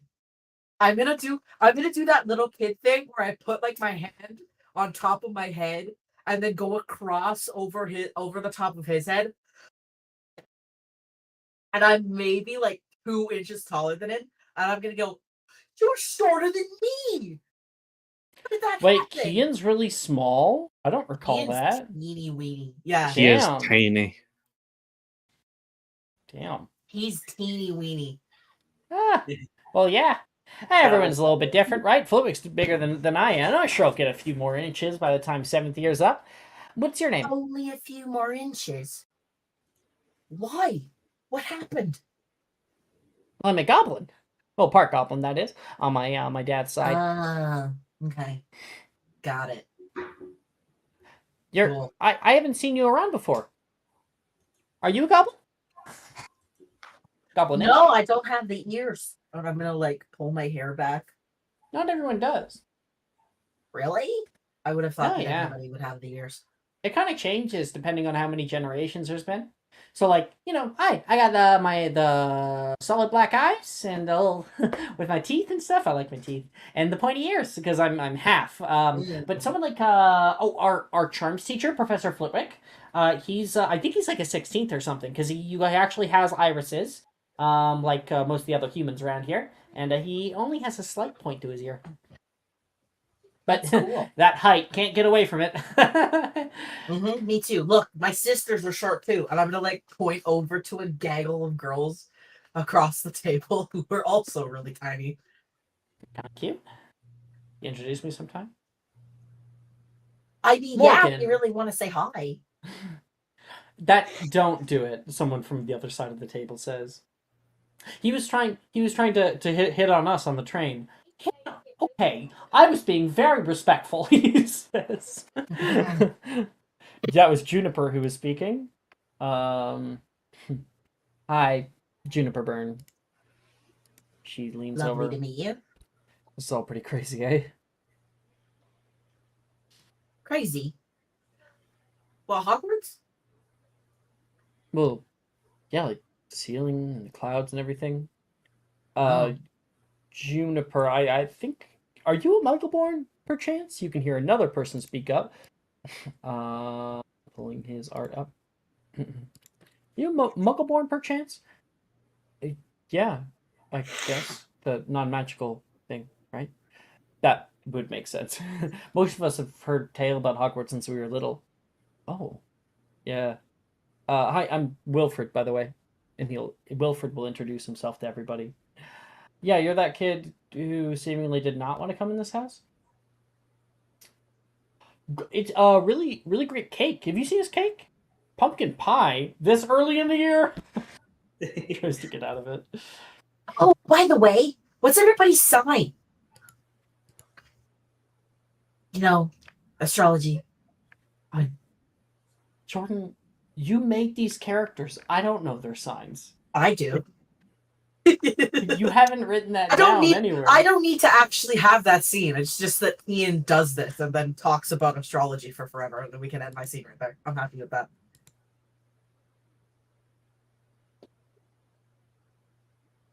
Yeah. So you guys talk for a little bit. Nolan will bring up and begin talking about it. What sign is Nolan? Let me get the book. Hold on. Hold on. 1 second. Yeah. I just gotta move some shit.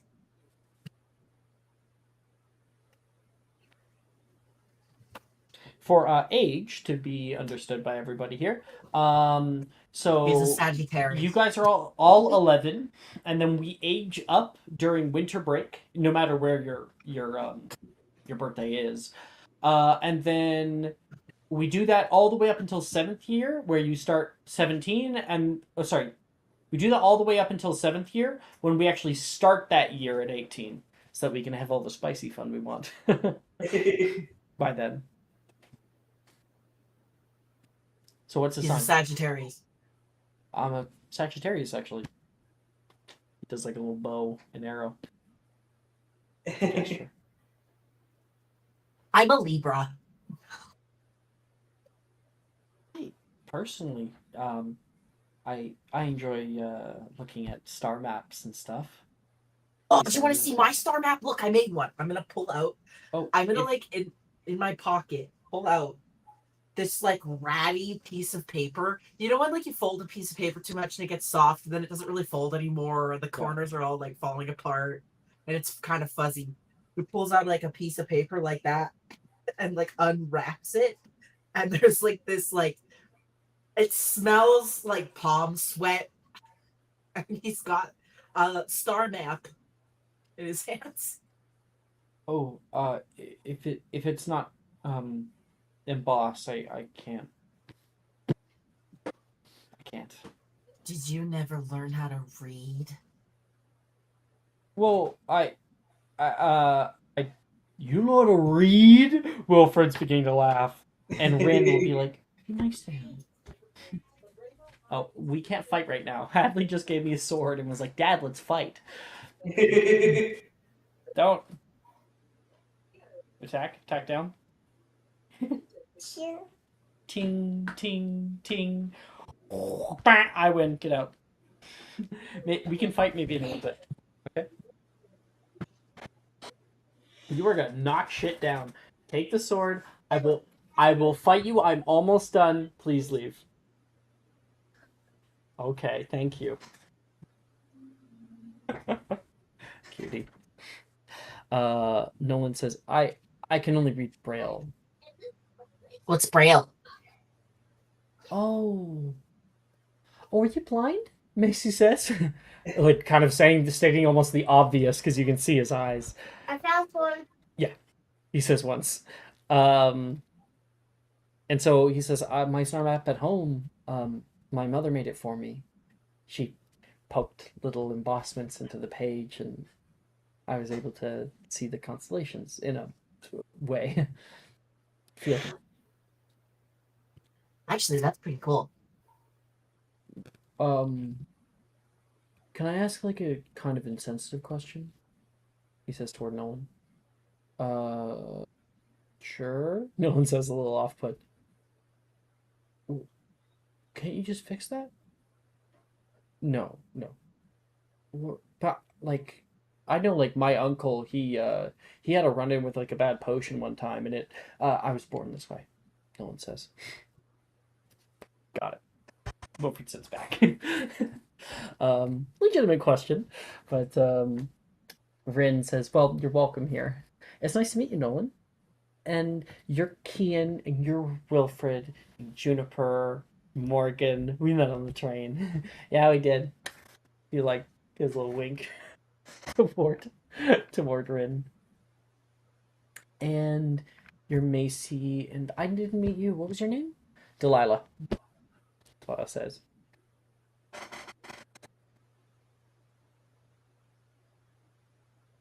This is gonna be a great year.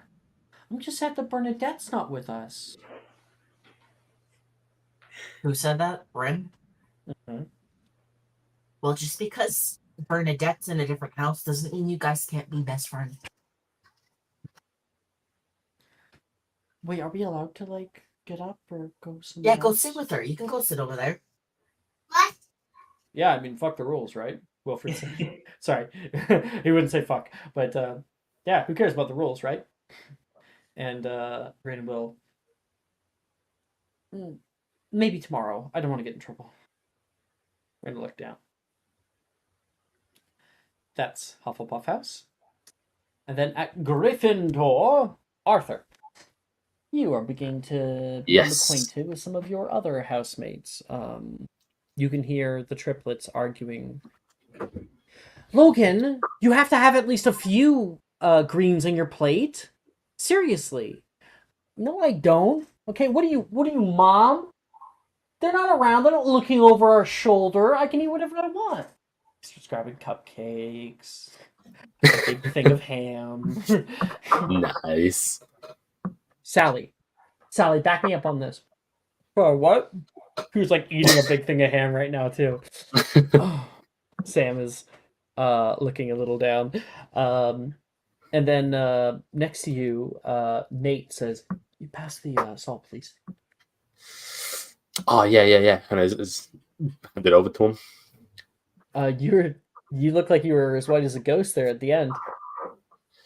Oh no, not me. I'm never I never get like that. It was more excitement, you see. It was just a slight pause before the blood and excitement rushed to my head, and I was like, yeah, you know.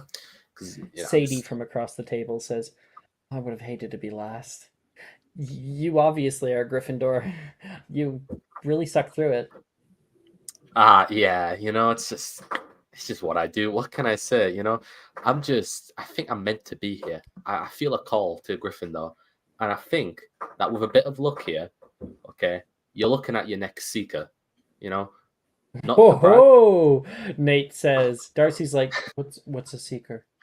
Oh, that's a Quidditch position. What's Quidditch? Yeah. Oh no. You get on a broom and you chase around like a